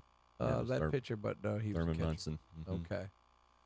So in the Hall of Fame, Baseball Hall of Fame vote, I'm trying to pull it, it will be Adrian Beltre, Joe Mauer, and Todd Helton. Only 3. Jim Leyland gets the. He was the manager for the Pirates, wasn't he? Yeah, yep, and the Marlins. A couple of different. Mm-hmm. He was the manager when And then the Sid Bream slide. Early 90s, Uh-huh. and then he went to the Marlins, and they won it in the late 90s. And the right? Tigers. 98 or something. Yeah, and then he went Tigers later, I think. Yeah. Oops. We're gonna pull up the Hall of Fame voting results. Interesting about Leyland though, and I'm gonna pull up an old. That's why I say it. I thought it was Leland. Is it Leland or Leyland? I always thought it was Leyland, but I'm not 100% sure. You know, you guys are from up north and we're from down here, so it could be different. Oh, okay. There's another Southerner different. that says It Leland, could be Tom, if different. that makes you feel better. So. That's another thing. There's a you know? good video of him cussing out Barry Bonds on YouTube. We can't put it on the radio if you want to ever look it up, Tom. Just type in Leyland or Leyland and Bonds. I'm thank you. I'm going to mark that down. Zach, I swear, You gonna say the same thing I thought? my whole life, I thought that Jim Leyland or Leland looked exactly like my Uncle James. Yeah. James Mason. Yeah. That was one of the Hall of Famers that was up on I wish the, I could pull up a picture of him. I don't know if it would pull up, but one he of the- looks just like. There's one of the on the map you had a minute ago. The greatest players. One over there near California looked like James. And he got to pitch like in the minors for him, and he monitored the church. Their hats looked exactly like that but it had an H on it for hats. When they play softball. You know, I just always thought that was funny. He looked just like that picture reminds me. Who's the guy in the movie Tremors with all the crazy weapons? Yeah. That's who it reminds Bert. me. Yeah, Bert reminds me of Bert. Was married to Reba McEntire in the first movie? Chip's going with the They old, killed him off in the last the one, old like movie. number 10. references today. Tremors meets Jaws 11. All right, we're gonna take a break here. JP, you ready for a break? Yeah, I got a thumbs up in there. He's awake. He's on the phone. When we come back, we've got NFL playoffs to talk about. Big weekend last week. We've got bad picks to do and more here on KTCBroadcasting.com.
Yeah, we're here. Well, what we forgot, JP, was I'm an idiot and said, "Hey, we're going to talk about the Hall of Fame voting," and then I said, "Let's get a break." So real quick, we do have Hall of Fame voting is in. The Hall of Fame is Beltray, Helton, and Maurer, and we're going to talk about some of the other votes. Now that those guys are in, we can our panel can can't argue with those guys getting in, but talk about some of the guys that are on the outside of the vote. You need 75% of the vote to get in. Billy Wagner, 73.8%. Wow. Chef didn't get in. I'm surprised Sheffield didn't get in. Sheffield's at 63. Andrew Jones is at 61, and that's the one that I think is the gravest mistake on here. If you're having a top 3, 5 greatest, best defensive outfielders of all time, he's in the conversation. Whether you throw in Willie Mays, Ken Griffey, Andrew, Bo Jackson's 3 years in baseball or 5 years in baseball. Mike Trout. Oh no, never mind. Mike Trout. No, he's I'm everywhere. sorry. He can't catch. We said He can't catch. I'm sorry. Not getting walks. But Andrew Jones, to me, I'm not a Braves fan. Zach is. Yeah. But to me, and I am also one of those people who like the guys who play defense as well, not just show up to the park and hit the ball or show up to the park and just pitch the ball. Defense is They discounted. actually play baseball. Like if you play defense and then you hit, you're a baseball player. You're not a pitcher. You're not a DH. You're a baseball player. A-Rod's at 34. We all know, that, and Manny's at 32. That's the performance enhancing vote. Anti-vote. They may get in on the committee or whatever the post committee, veterans committee stuff whenever that comes around. Sheffield's the in-betweener on all that. That's for true. Yeah, because he's getting some that don't believe he did something that does. He's getting that mid vote. So I'm in the consensus that Sheffield ran the same career as Bonds. That's 50 to 75% of it. He probably wasn't. Sheffield swung really hard. He did, and he lived. You could tell he just. I mean, he's a big dude, just swung hard. And he popped. I think he's got the most pop-ups all time. He did. It was the way he swung. That little waggle. Oh, it was. And he also hit a lot of line drives. Right. And it barely went out. He smoked it. But, it was heat. But again, I think he played a lot of years at the end of his career and still looked good. And what's one of the sabermetrics? I'd love to see his hard hit ball percentage or whatever, you know what I'm saying? Those guys that stay ripped and big near the end of their careers are the ones that, I question for it. But early on, I don't think anybody ever said like in the early years of his career. And he he either did or he almost got the triple crown or whatever. But again, to me, he was on the edge no matter what. I always thought. I never thought of him as a definite. Did you, Tom, or did you think he was definite Hall of Famer? I was always on the edge of whether he was or not because he wasn't one of the. Because, like you said, Bonds, McGuire, Griffey were all better than him during his era. And I think you said it all right there, Kevin. He was just overshadowed by. It's kind of like who are the other good golfers while Tiger Woods was in his prime. Like you can come up with David Duvall, but you got VJ that kind of took up a little bit of time. VJ, Ernie Els are kind of those are kind of, and that's but he was so much better. That's an obsessed fan. Yeah, right. Because and it's the comment you made about the NBA earlier about the skills. They push the same narrative on the PGA. We've never seen this many good golfers. I love Jack Nicklaus's quote, and I will always stick by this. There are more good golfers today, ... There were more great golfers when I played, and the stats back that up. Yeah, I think that when it gets a little crowded, that a guy that's really good might get not as much attention as he would otherwise. So you look, and I'll stay with the golf analogy here. Tiger, obviously, 15 majors, second most all time.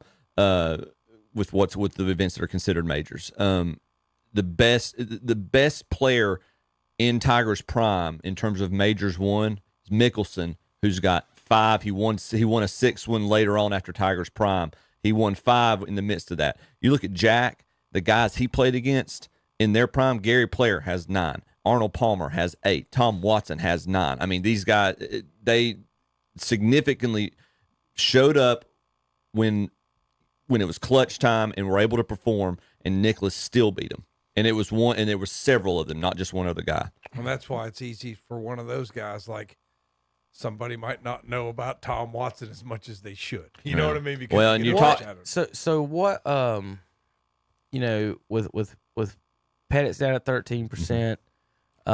Pettit was a steroid guy. Right. Steroid. Here's my question: of the guy, pretty much all the guys that admitted to it weren't rewarded in any way, shape, or fashion. They were like, they doubled down and said, yeah, now you're evil, you're out.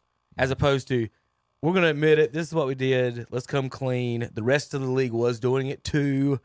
We're the ones that are going to say we're the leaders. We were the face of it. The rest of the league was doing it. Just because the guy hitting 220 doesn't mean he wouldn't do it. I know 2 guys personally who made it to AA baseball who said they wish they took steroids so they would have made Major League Baseball because guys they were better than were taking other things they did. He said everybody was. He said they would say 90% of the team is doing something. And that's why I believe that almost everybody is, because they used to not test in minor league baseball, if you remember that. They just started it. So my question is, what's the point of even admitting to it when guys like Bagwell and Piazza deny, and they get in?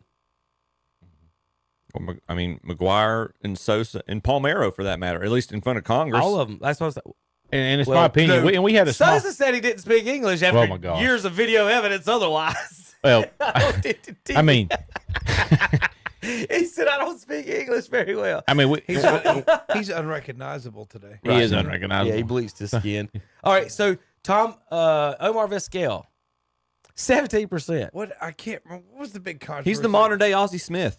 Well, he's the modern day Ozzie Smith, and he probably the argument can be made he hit better than Ozzie Smith. As soon as I saw that, I know that there's something else up with that. I can't remember They're completely the lowdown. completely discounting defense nowadays. Here is the all-time list for most hits by a shortstop. Yeah. Now, if Omar can't hit, why is he third?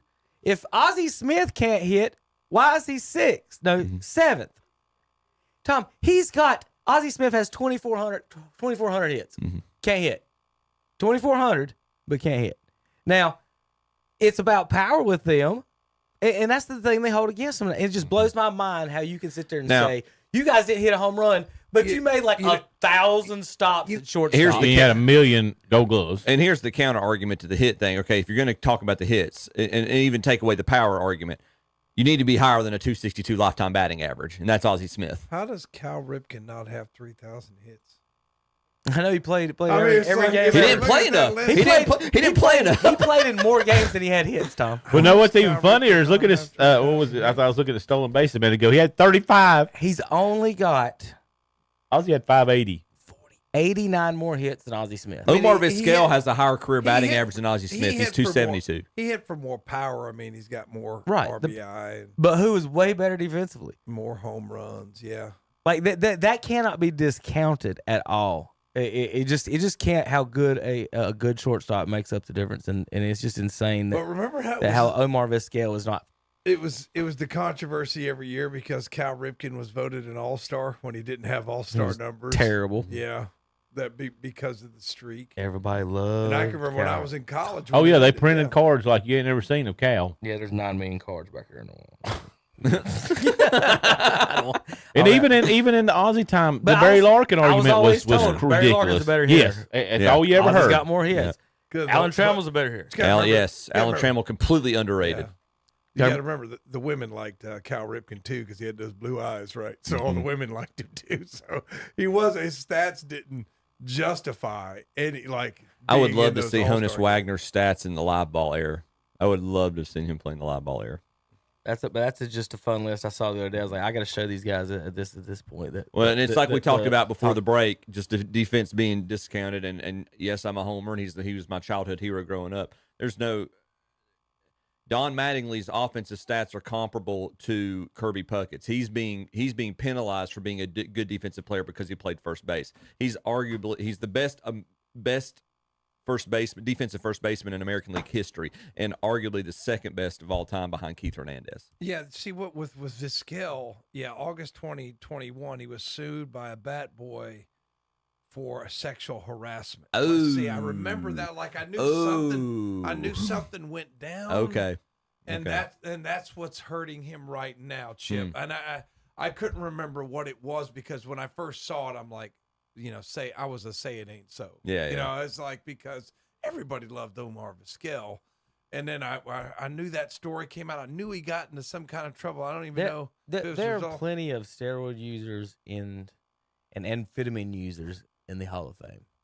Yeah, especially amphetamines, especially in the 80s. Right. That was the steroids of the 80s. Yeah, but him wasn't one of that. It was I remember Lawrence it was a character Taylor thing. was he was Carolina's next head coach. Is that what you're telling me? He was helped by performance enhancing drugs to play football, and nobody wants to keep him out of the Hall of Fame.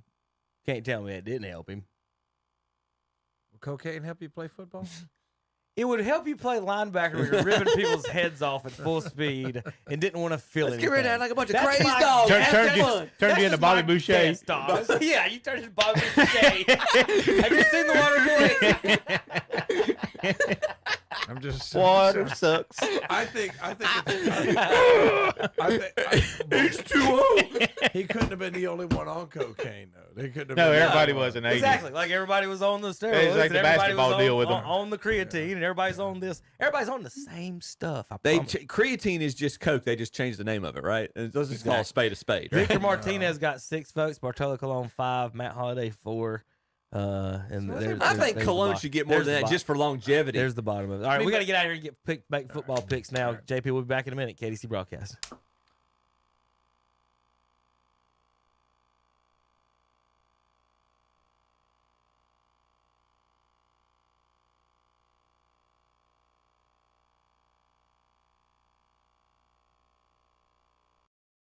To Bacon, and he gets the run out, two-handed flush. Carolina, it's Davis. He's fouled and given it. This is your radio home for the Tar Heels. On Carolina Country WCSL and The Boss WOHS. Online at kdcbroadcasting.com. Looking for a job or maybe a better job? You'll find it at the Career Expo in Dallas, Wednesday, January 31st. Up to 50 employers from our Tri-County and Charlotte area will be looking just for you. You'll find jobs of all types, from entry-level to management. Register for a free meal and a chance to win a $1,000 door prize. That's the Career Expo from 3 to 7, Wednesday, January 31st at Venture Church, 800 East Main Street in Dallas. For more information, visit our website at careerexpo.work. That's careerexpo.work. Get a steal of a deal on a new steel from Boyd's Tire and Appliance on Main Street in Clover. For over 72 years, Boyd's Tire and Appliance has been serving this area with the finest in steel chainsaws, blowers, trimmers, and more. Gas and battery-powered tools, too. Plus, John Deere has Gravely zero-turn mowers, along with appliances, tires, and yes, a great supply of John Deere toys. That's Boyd's Tire and Appliance, 110 North Main Street in Clover. Online at BoydTireandAppliance.com and see their page at whatsupshopper.com. Check out the savings on everyday products at This and That Trading Post in Dallas, like cotton balls for $1.25, cotton swabs are $1.50, 180 loads of Gain detergent is only $19.50, oil of Olay Whiff is $9 a bottle. This and That Trading Post has Suave shampoo and conditioning starting at 75 cents. Kirkland fabric softener, 200 loads for $17. Brick AA and AAA batteries are $5.25 a pack, and a 5-pack of Amish soap is $4.25. At This and That Trading Post, 3857 Dallas High Shoals Road in Dallas, right across from the trade lot. They do it all at All Ray Tire in Dallas. No matter what your automotive problem is, chances are they'll have it fixed and you'll be back on the road in no time at all. And check out All Ray Tire for the best tire deals in the area. They're open Monday through Friday, 8 a.m. to 5 p.m. and from 8 a.m. till noon on Saturday. That's All Ray Tire of Dallas, located at 814 Lower Dallas Highway in Dallas. Other locations include Cherryville, Shelby, Morganton, and Forest City. That's All Ray Tire. After a hard day of work, it's nice to come home and relax on a new sofa or love seat from Kurt's Premium Outlet in East Ridge Mall in Gastonia.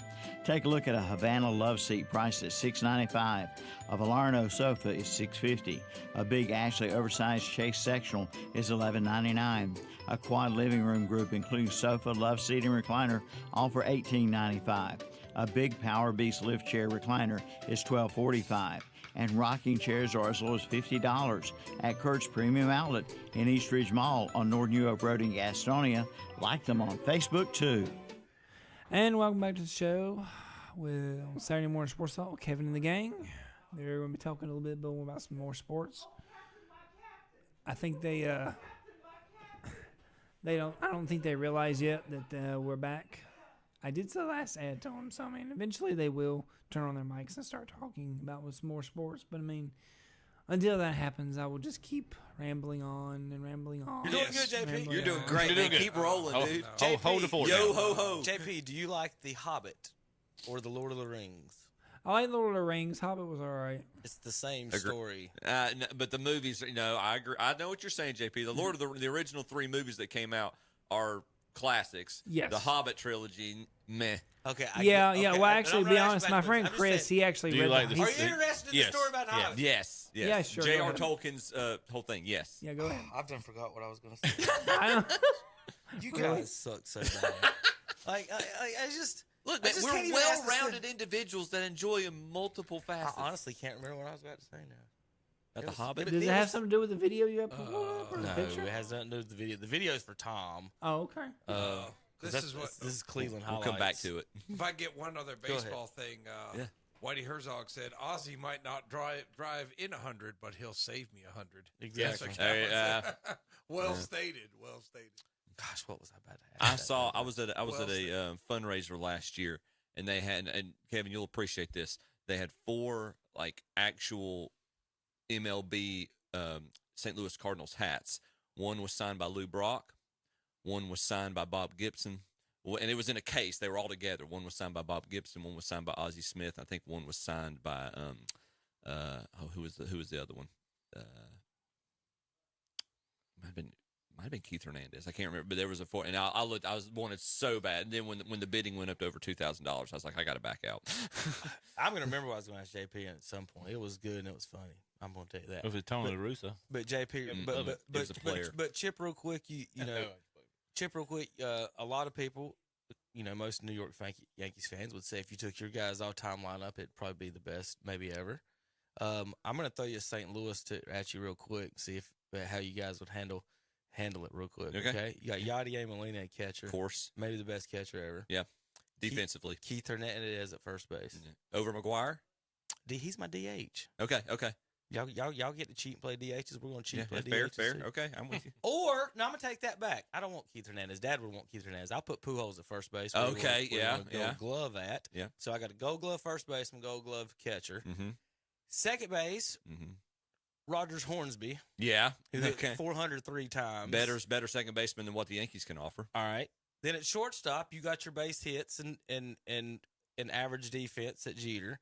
And at shortstop, we've got Jeter's not my shortstop. Oh, is he not? No, he's not the best shortstop in franchise history. No, A-Rod. Stop it. I forgot about A-Rod. Stop. No, A-Rod. both of y'all can. A-Rod. I will gladly give. I will give 2009 World Championship back if we can disown to A-Rod.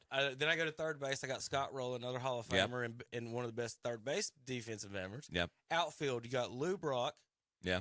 Jim Edmonds or MVP Willie McGee. Or I want McGee out there just for his batting stance. Or 100 stolen bases a year, Vince Coleman in center field. Pick one of those 3. I don't care. Okay. And then right field, Stan Musial.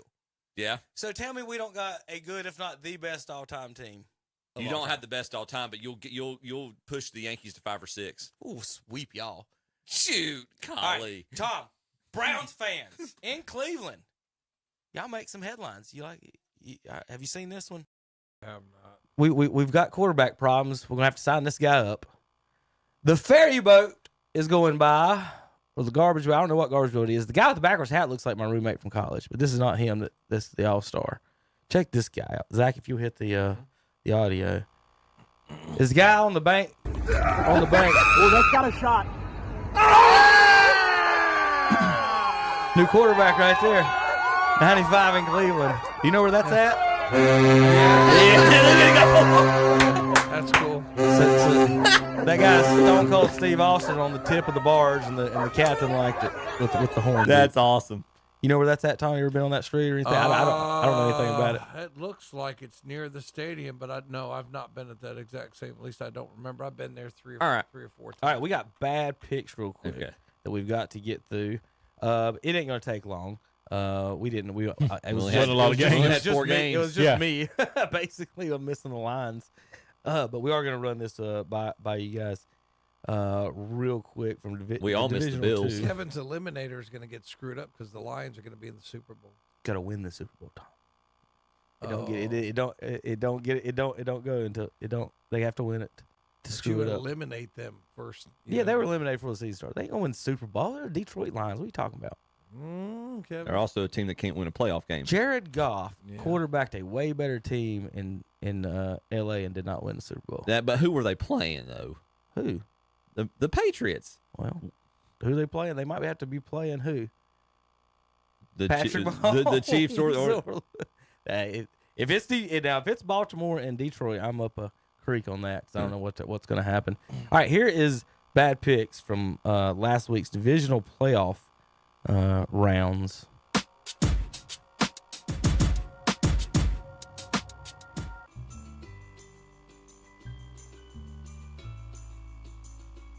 Bad picks. Okay, I guess that means we all have them in the So conference who are you championship. taking here?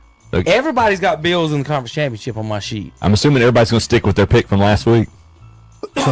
You're obligated to that. Yeah. Are we obligating ourselves to those? I don't know. It's Why your wouldn't show. you? What do you think? I don't know. JP had Bills also. Y'all picked them last week. JP had Bucks over Ravens. He didn't pick the conference championships. But yeah, all of us did. I'm staying with the Bills. All of us did have. You could change if you want to based I'm on not injuries and things changing like that. going to No, I guess that's a good point. Because last week's a different game, but I'm just making the point that we all did have the Bills in the AFC Championship. So with that thought in mind, let's start with Chip, Bills, and Chiefs. What you got? If again, my Chiefs are my favorite team, but if I keep picking against them and that leads them to winning games, I'm going to pick against them. So I'm picking the Bills. Terry. I'm definitely picking the Bills. Mahomes he's had his little run. He's done. Tommy? That's so Terry. You talking about this year or just for his career? His whole career. It's kind of hard. Did you hear that? Good job, It's kind of Terry. hard to follow that level of stupidity. I think I'm going to go with the Bills on a more rational. I just think they're playing better. I think the Chiefs have shown some vulnerability here and there, although. Yeah, you got to go on the road. This will be the end of them. Yeah, well, I think They won on the road last week. Bills are playing well. No, they were at home. They were at home. They were at home last week. I'm sorry. You're They've right. never played a road game. This is their with first road game. Mahomes. Yeah, you're right. I'm sorry.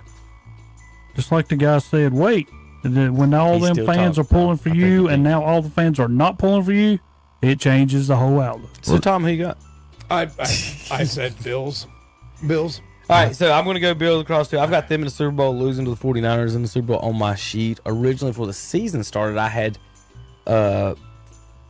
Chiefs over 40. Let me make sure. I had Chiefs over 49ers to start the season.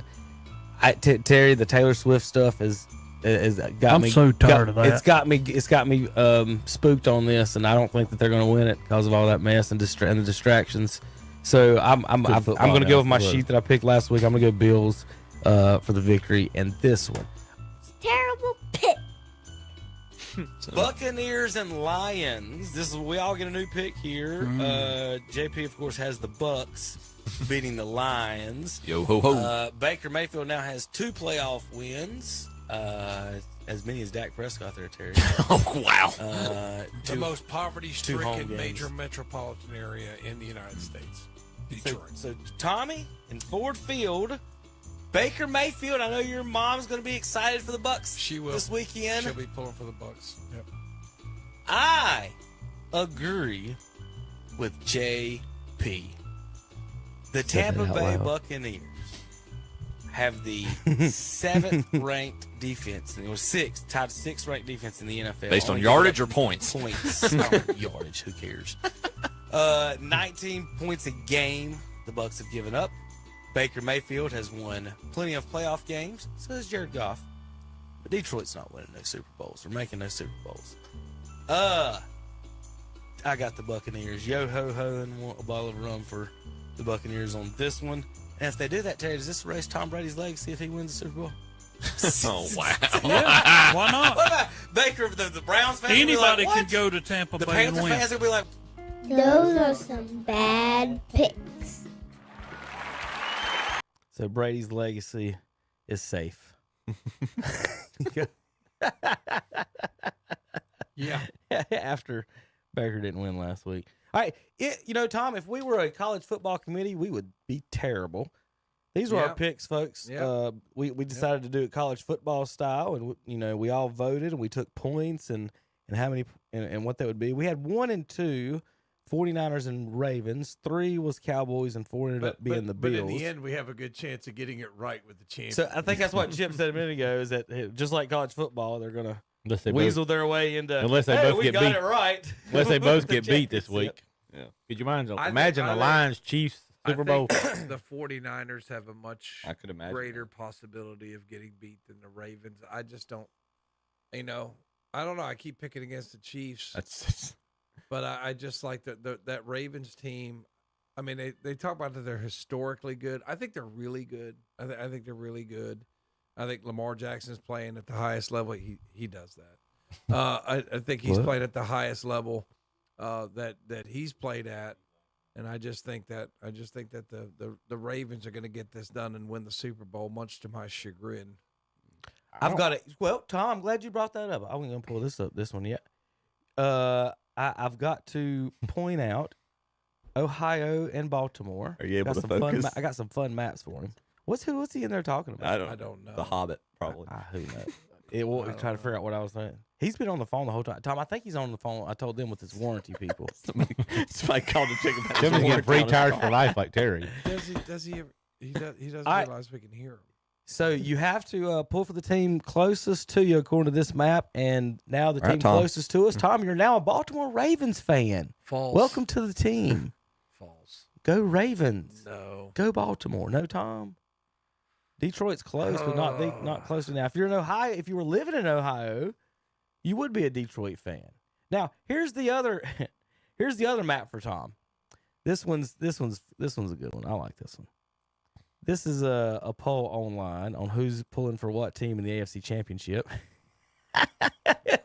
And just like Tom, Ohio is pulling for Kansas City, Kansas and Missouri, of course, Chiefs, and everyone else in America. That's probably fair. Is pulling for the Baltimore Ravens now. What is it? The Taylor Swift? Yes. Okay. Because watch this. Watch this. This is last year's. Yeah. Look at that. Yeah.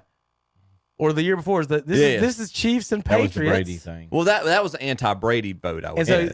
The America 47 states or 45 states were pulling for the Chiefs 3 years later. And the Chiefs might have took the Patriots spot on that. Everybody's wanting to see them get the beat tweet too. says the tweet says for you Batman fans, Everybody you hates die that here or live long enough yourself to become the villain. And I just don't trust Baltimore. To Kansas City here. But that's funny that Tom said no and refused to pull for him, and then I had that map sitting there right ready for that one.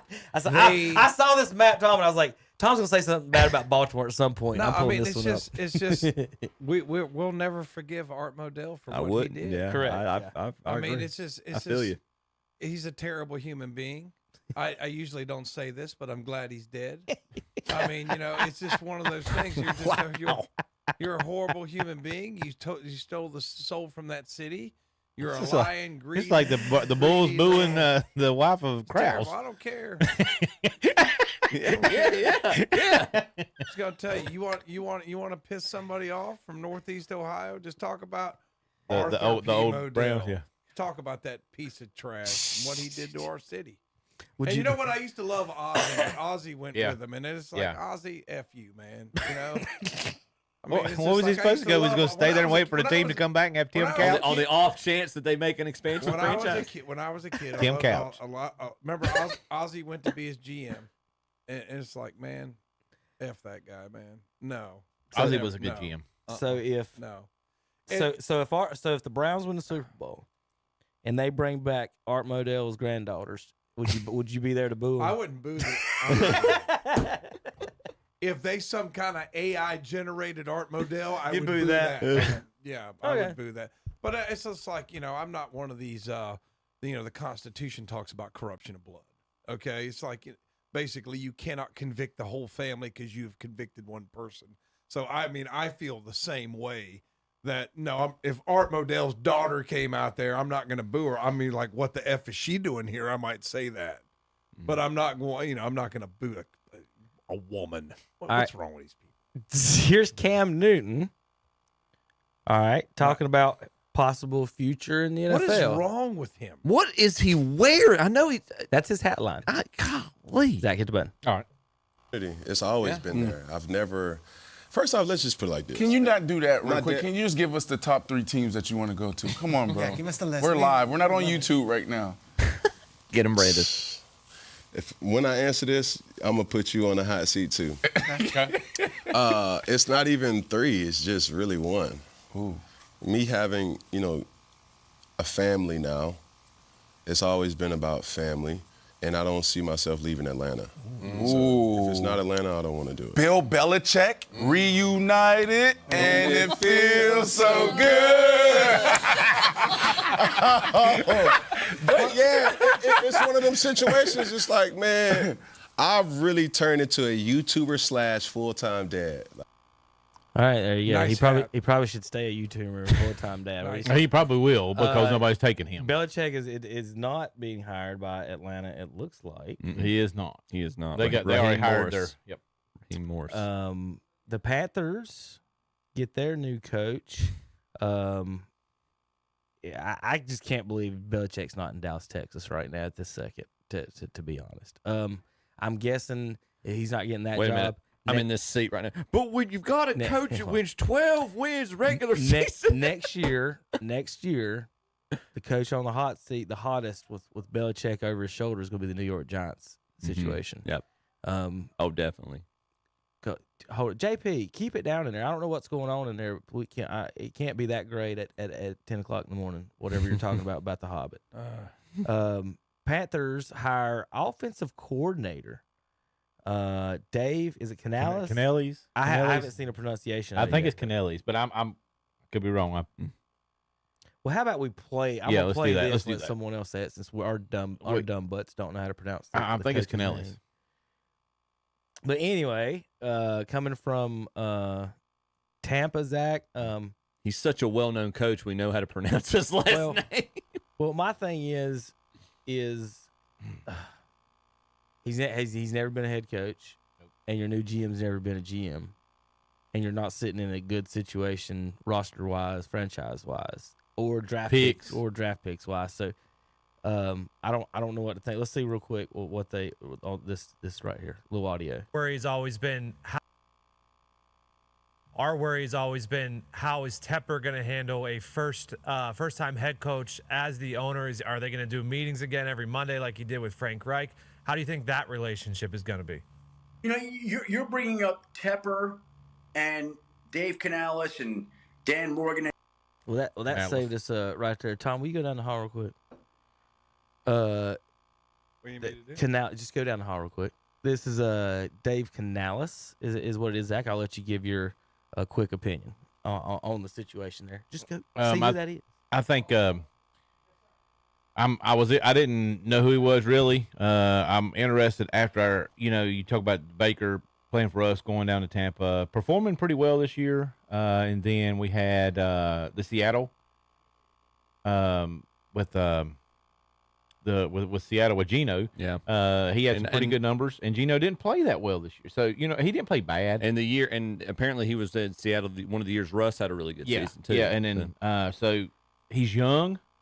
Is this one of these guys that that's up and coming? And I hate to put the McVays in there and all these. But that's a viable comparison. Yes. Will you pick the hot offensive Mike coordinator? McDaniel. Yeah. I mean, and Kyle Shanahan was in the same boat. So do you need Tua if you need Mike McDaniel? Do we get a chance of having the hot commodity at offensive coordinator? That's my only shot. We was talking about McVay a little bit. We talked a little bit about Shanahan, but there's more times often than not that it don't happen. Well, here's the question, though. McVay won with a Hall of Fame quarterback. Shanahan's not won yet. Andy Reid keeps winning. Belichick keeps winning. Good quarterbacks. You gotta have a quarterback. The Green Bay coach was an offensive coordinator with LaFleur. Matt LaFleur. I mean, you didn't get anybody with a name that wanted to come to Carolina and coach Bryce Young. It wasn't. You didn't get Belichick. You hired that guy before Vrabel even got. Vrabel was on a plane coming here, and they announced the hire. So they whatever Tepper liked, Tom or Zach. Is he a puppet? There's some ties with somebody that's in it. Dan Morgan. He and Dan Morgan worked together in Seattle. Yes. I don't care, but you get interview Vrabel. And then Dan Morgan's the new. Look, why wouldn't you hire Vrabel? Because these guys. What's the problem with the Panthers? They didn't score a point their last 2 games, guys. They wanted an offensive guy to work with the quarterback. Yes. This guy's got the reputation. Yes. He took Baker Mayfield. and Gino. And made him better. He and Gino scored made him 9. better, so they think he could do the same with He Bryce scored Young. 9 points against a team who won 2 games. My question is this: Is that not what he just did? And they hired him. Is he going to be able to? Is he going to be given the time to develop him? How much of a Tepper don't leash? give nobody no time. That's what I'm saying. Is this going to be? Hold on. Well, listen to this: 24-20, 37-21, 42-42, 27-16, 33, 17, 21, 28, 33, 26, and 9. They hired the guy that scored the 9. They lost 15 games, Tom, and they hired the guy who scored the least number of points on them. Who did you pick to pick the lines last week? Kevin, they scored. Who was their offensive coordinator? How many they score against the Eagles? How many score against the Lions? I mean, you can't. Not just cherry many. pick. Not many. They were in the 20s both. They had 30-some against the Eagles. They did on not? the Eagles because the Eagles terrible. So They had I'm 9. just- What do you mean you can't cherry pick? That's your franchise. That's our franchise. I'm just telling you. Here, They wanna want see the box score? offensive quarterback whisperer. Kevin, you're asking why they hired him. I'm telling you, they're not Yep. going to say, we only scored 9 points. And against he's us." young, and he doesn't want any control over. What is Vrabel? Vrabel is a defensive guy. Yes. They don't want that right now because their problem is the other side of the ball. Yes.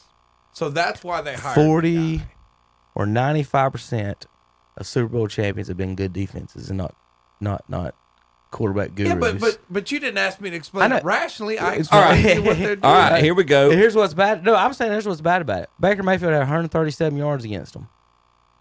That was one bad game. But no, I know, Tom. I'm not picking out week 5 against another team. I'm talking about against your franchise. Yeah, you saw him in your face. That has against a good defense. And you said, you know what? He scored 9 points. We should hire this guy. All right, here's the counterpoint. This year, points per game by team. Packers first, Ravens second, Cowboys third, Bills fourth, Lions fifth, Buccaneers and Texans tied for sixth. Are y'all saying that according to I just read you all those teams that scored 30 and 40 on them, that if, of those 17 guys, you would have picked the guy who scored 9 on you? How come I don't get a computer?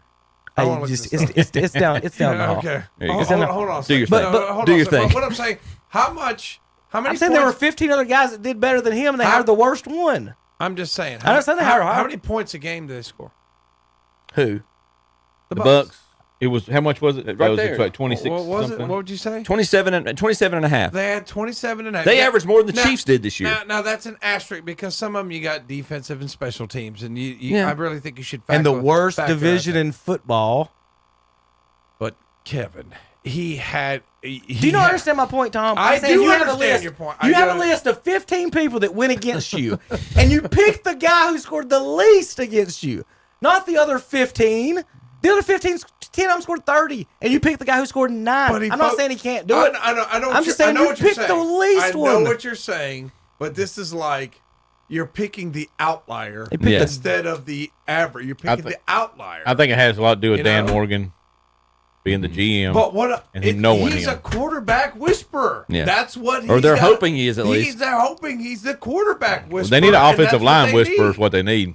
That's what they need. That's what I'm telling you. That So needs Kevin to be says- their He priority. can't throw the ball. Kevin's rationale is you sucked against us, so I can't hire you. That's what Kevin's saying. You stunk against us this I'm one saying particular there's week. 15 other guys that were better against me. Why wouldn't they get a more of a shot than this guy Well, would? I tell you what. Some of them might not have been eligible to be 'cause they interviewed. and they couldn't get Harbaugh. See, Yeah. you notice where Harbaugh He's went. not. He wasn't. We 20 had no the shot. Bakers had the 20th best offense in the NFL at 21 points a game.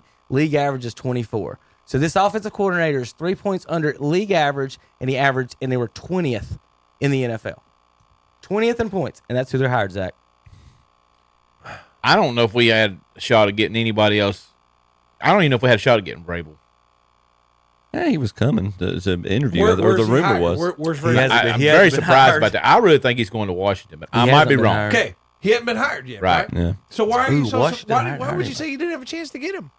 Who? No, they I had don't- him. That Vrabel was I'm flying Tepper on a bothers plane. me with That's him. what I'm saying. No, Yeah. Vrabel had an interview. He had interviewed in Atlanta. He got on a plane to fly to Charlotte. While he was on the plane, they announced the hire of the other guy, Which is So they had unprofessional. Vrabel Yeah. coming into Charlotte, and he just hit Yeah. the plane and went somewhere else. Which is unprofessional because you don't even have you don't even get the interview. Zach, Yeah.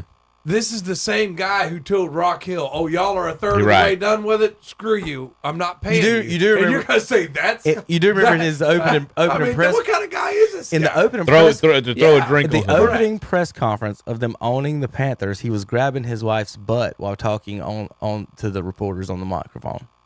Well, sometimes you can't. He help was standing there yourself. like this, just ass grabbing. While in the very first welcome, hey, hello everybody, I'm the owner, and he stood there with his hand rubbing his hand on his Does he wife. have some half his age wife? No, Okay. Yeah. it's yes, no. Yeah, probably got There's some. You know, these rich guys got the half their age wife. Yes and But no. you know, even in the real world, you finish all the even if you know who you're going to hire, you finish the. Tom, he didn't have time to take his hands Interviews off his is wife's awful. butt for the introductory press conference to owning.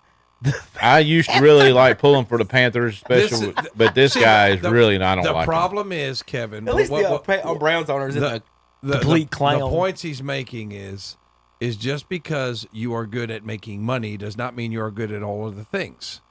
And you see somebody's true colors. This guy, like, he screwed the city of Rock Hill. You know, the drink throwing on somebody is one thing. You screwed a city out of millions and millions of dollars and don't care. Like, people ask me, billionaires are smart. No. You know what some of their characteristics are? They just don't give a F about anything. So they'll just, screw you in a heartbeat, not really care, look at you and laugh. In 19 games. That's why. In That's what kind of person in he 19 is. games, the Bucks scored 33 times. I'm just warning you, Zach. It makes me. I mean, it makes it hard for me to pull for with that. It might have been the best they could get. I'm sure. That's well, yeah. Hey, That's fair. It might have been the best they can get. You don't think they called Harbaugh? Oh, he ain't coming though. But you know they called him. He probably hung up the phone on him, but you know that they called I don't Harbaugh. know because like you're talking about with the puppets, like with Jerry, like would Jerry call Harbaugh? People asking, would he call Belichick? Would he call Saban? Pepper could tell Harbaugh, hey, if your allegations come up from Michigan, we won't even mention it in the press conferences. Yeah, don't even worry about it. I mean, when you vacate the title, we won't even. We didn't have a shot at Harbaugh. Where he went was, I mean, he's set He's pretty. got the quarterback. Yes. My question, you bring up an interesting point in this whole thing about Vrabel versus our new what's his name again? Canales. Canales, thank you. But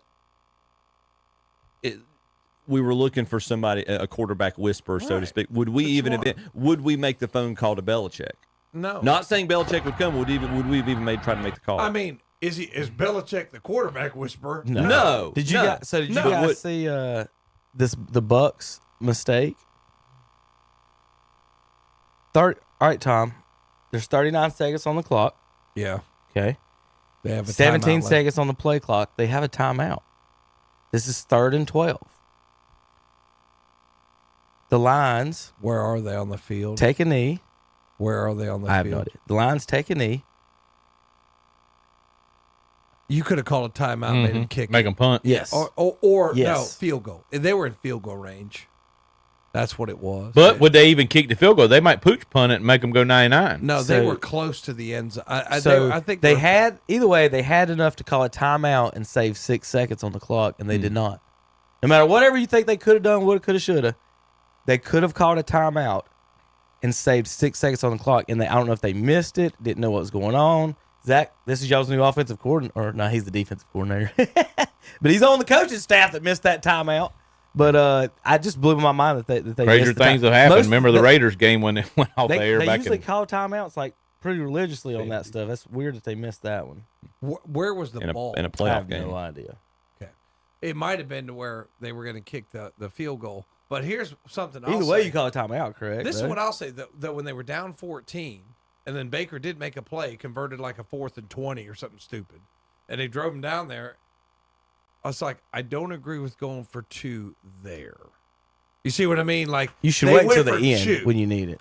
I mean, because I guess what you're saying is we're going to get the 2 here where there's less pressure because we can make. We got See, but another my shot. philosophy would be, I'm going to kick the extra point, and if I miss it, I still have a chance. If I hit it, now I have a decision to make. If I really think I have a 2-point play, I can go for that. But the pressure is also on that defense. Oh my God! Look at that! Thank you, Calvin. Where'd you find that? Mountain View Antiques. Oh. Sponsors. Oh, Mountain thank View you. Antiques. Mountain View Antiques. That's Look at awesome. What do you have? What do you have? Okay, Calvin. What'd he say? You've I just missed it. You've just I better not. you've Well, just- tell me after. You've just next time the barracks works, I'm pulling out the plug. As soon as it works, I'm pulling out the plug just to get you back. Thank you, Calvin. He got the black eyed pea in a. Tom got a light up in a- nut. Let me tell you guys something. He got a black eyed pea in a sweater I got vest. a light up nut over there. Do you realize I get up a lot of mornings and I say I just can't go in and deal with this anymore. But you did today because Terry wasn't Is here. Burns that bad up there? All right, No. so here's the conspiracy of the week, Tom. Thursday, January 18th on the news in Vancouver Island, it says the Baltimore Ravens and 49ers are going to play in the Super Bowl on February seen 11th that. with Reuben McIntyre and Usher. Already figured out. That was on the news. It's on the logo. Vancouver. It's on the Super Bowl logo. Super Bowl logo's already got their colors on it, Tom, red and purple. Was that not from years ago when they actually did play? I haven't. Post Malone was not. But read the top date at the very top on the weather. Thursday, January 18th. Reuben McIntyre, Usher, Post Malone, February 11th. Those are the correct dates. Dun, dun, dun. Now you got to know who to pick. I don't know. Tom, No, it's rigged. It's rigged. everything is. Rigged. So this weekend, let's go over the games. Let's pick our games. Y'all got any thoughts about last week's games? Anything else we missed besides the? I don't know. No, we really I didn't just talk didn't agree about with the 2-point strategy by the Buccaneers. I will give Baker credit for making that 4th and 20. I thought that was because I can't remember who I was watching the game with. I said, okay, here comes Baker again. He's going to screw this up. And then he went down and got, and I said, okay, they're back in it. They got the stop. All right, Baker, quell the myth that you can't do it. He throws a pig. I was like, yeah, that's Baker. Keeps both teams in the game. I mean, Baker. He's keeps got both a teams in the really game. good arm. He does. And he can make plays. spins the ball better than a lot of people in the NFL. And I'm going to say this. Mike Evans can't catch a ball over 20 miles per hour. Every time Baker threw it soft to him, he made a good catch. He lobbed it, put it up in the air, threw it easy. Every time he put any mustard on it, it went through his hands like a hot knife through butter. I've never seen a quote-unquote good receiver. Elite Can't receiver. catch he can't catch a slant, basically. It seemed like the touchdown to cut it to one score was where he threw him open, and he threw it where only his receiver can get it. It was like a really, really high-level throw, and I was really impressed. I says, you know what? I was just dogging this guy. You know, it's like, and there he goes making a high-level throw under pressure. But I guess there's less pressure with the 2 touchdowns than with 1 touchdown. Okay, now there's a little bit more. Oh, yeah, you're down and he 2, throws just a sling pick. it. Yeah, he throws a pick. So, I mean, it's just Baker's got to get over that. He's got to, like I said, like if he drives down the field and scores that touchdown and somehow they win that game, then the Baker can't do it. The what's that idiot? God. Coward can't dog him out anymore. So these young quarterbacks are the guys that don't do well late in games. I think what they're doing or not, what they're not taking in consideration. Say, Tom, you know, you're running the 2-minute offense. Well, there's only so many passes you can throw on these routes, right? So it cuts half your routes out. So the DBs are really, you know, that there's more pressure that they could give up the game-winning touchdown, but they kind of know you're running one of 2 routes. They can sit on routes. And so those safeties and linebackers that, like against Flacco when he picked that one off, he sat there, watched Flacco turn his shoulders, and then took off before he threw it, and then he was there when he picked it. So I think that some of them they're not thinking when they throw those late picks like that. All right, real quick, we got to pick some games. We've got tomorrow. That's last week's games. 3:00 tomorrow on CBS. The Chiefs at the Ravens. Baltimore's favored by 4. 49 degrees and cloudy, so weather shouldn't be an issue. The Swifties and the Lamars will meet each other. They asked Patrick Mahomes' dad if he's going to be in the same booth as the Swifties this week. He said, I hope not. So Pat Mahomes Sr. with that. All right, Tommy, Chiefs or your favorite team, the Ravens? All right, who am I pulling for? Begrudgingly, the Chiefs, but I think the Ravens are going to win the game. This historically good stuff, I don't know if I completely buy it, but Lamar Jackson, your quarterback's got to be playing at the highest level. I mean, and Patrick Mahomes is playing good football too. I'm not going to take that away, but I just think Lamar Jackson is playing at a very high level. That offense is humming along. Defense is solid too. I mean, as much as I hate and I want to throw up, the Baltimore Ravens will go to the Super Bowl. You got any more to say? Because I'm picking the Chiefs. I want you to keep talking about that got awfully close to. Keep going, go Tom. Keep going. I'm picking the Chiefs. Keep going. Tell me all about Lamar Jackson. How great he is. You know, I'm kind of like the way I feel about the Ravens is the way you feel about Duke. Like, you know how you don't watch Duke? I don't watch the Ravens. I hate them that much. I don't watch them. I hate them. It's like you don't hate watch them because plenty of Carolina fans hate watch. Say Duke. I do not hate watch the Ravens. It's like Michigan. Like doing turn on. I watch one Michigan game a year. Oh, Michigan. The Ohio State game. You can have your lamp beside you now. I'm one of those guys, and I'll see the highlights. That's why I'm not like all that familiar. And you really should study your rival, but I don't. Pittsburgh. I hate them. I don't watch their games. Like my mom will. My mom will hate watch the Pittsburgh Steelers. I hate watching Steelers. I just can't. I just can't. So I should know more about them than they do. I just know they're really good. I know Lamar Jackson. They're getting destroyed this weekend. This got really long. If they get destroyed, you succeeded, Kevin. You just jinxed it anyway, Kevin, because I ain't said nothing. Go Chiefs. I'm just saying. Okay, I'm done. Who you got your Chip? I can't lose at this game. I picked the Ravens to win the Super Bowl, so I'm gonna stick with them. But even if they lose, my man gets in the Super Bowl. I hate both teams, but I don't trust Lamar. I trust Patrick Mahomes way better. He's proven. So give me the Chiefs. They got that pedigree. I think you're wrong. I hope you're right. Yeah, I agree.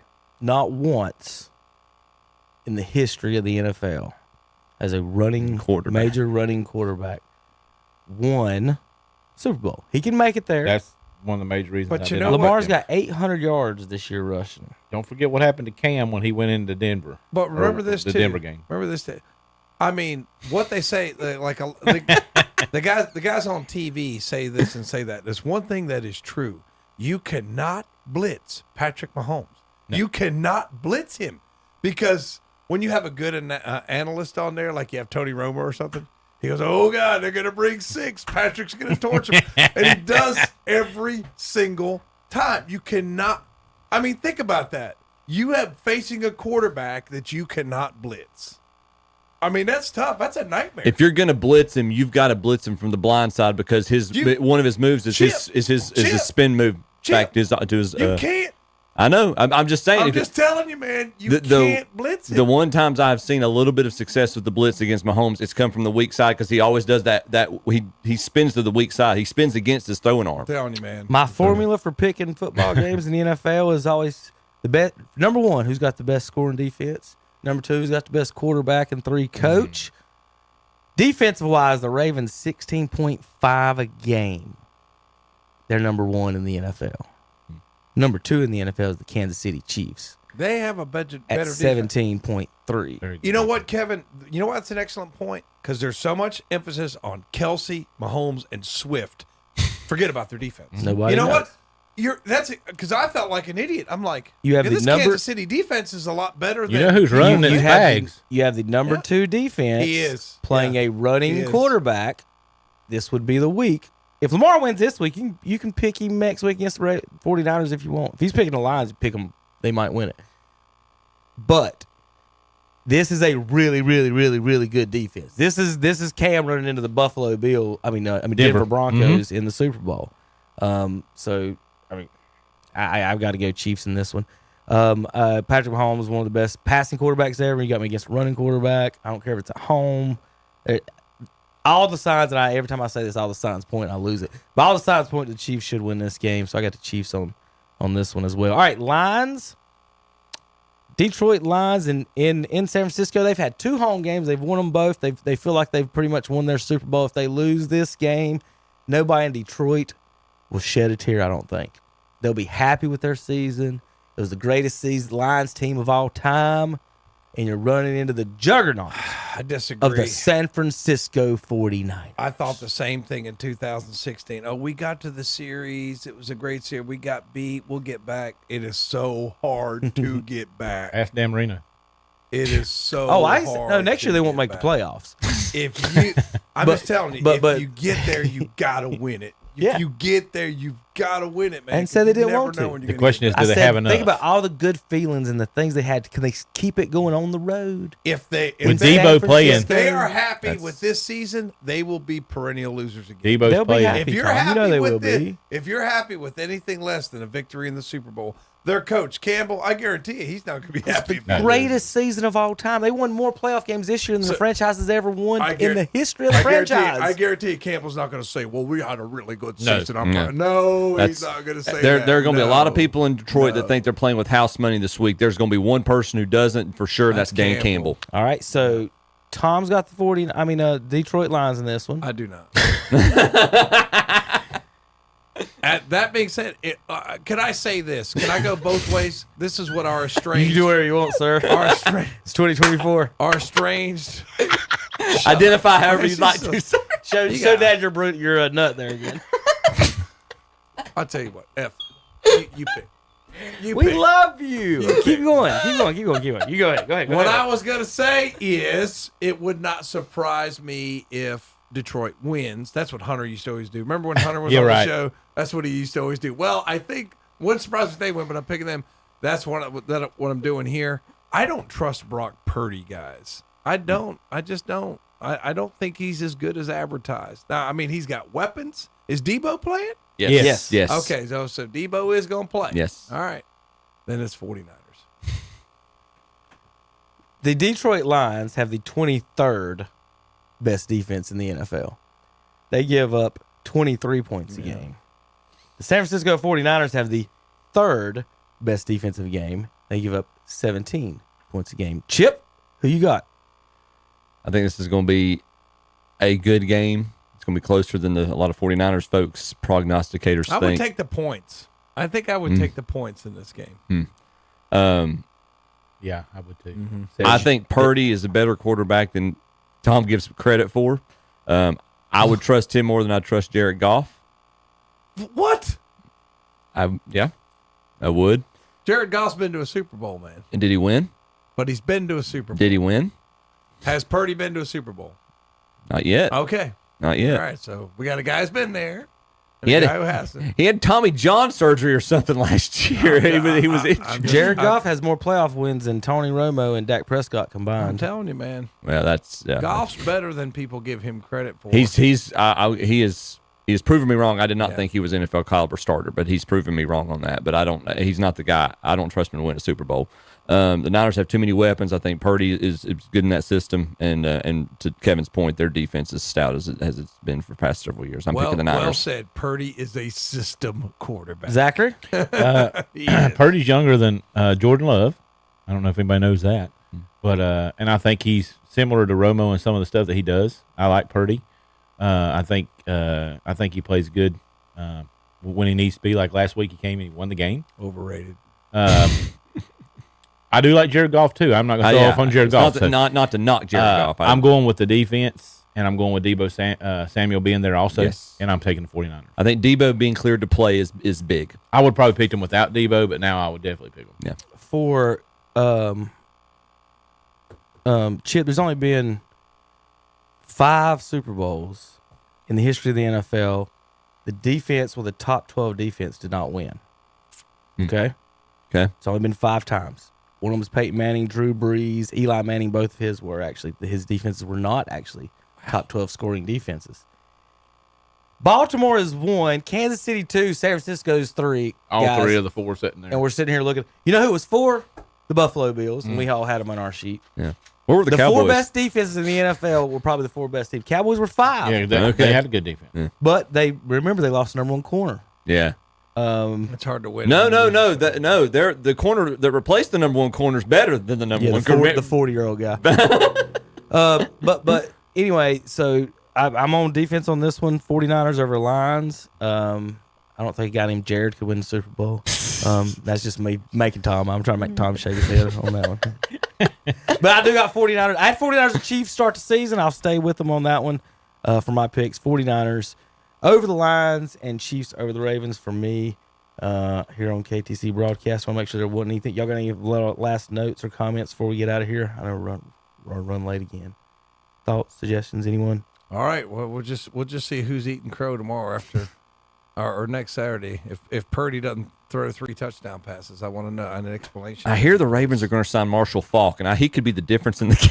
Yeah, he might be the difference in the game. He might be the difference. But Falk was good. You picked Fournette. Okay, here's the last thing. Fournette was good for the Bucs the year they won the Super Bowl. No. There's been Falk's talk. a Hall There's of been Fame. talk of signing Barry Sanders to a 1-day contract if the Lions win. Real quick, what I don't get: Calvin Johnson and Barry Sanders walked out and said, "We don't like you. Y'all didn't treat us right. Nothing." They start winning games. Now they're on there trying to get people on their Twitter feeds and showing up to games. And now they're Detroit Lions fans. Barry Sanders is the most two-faced person in the history of football.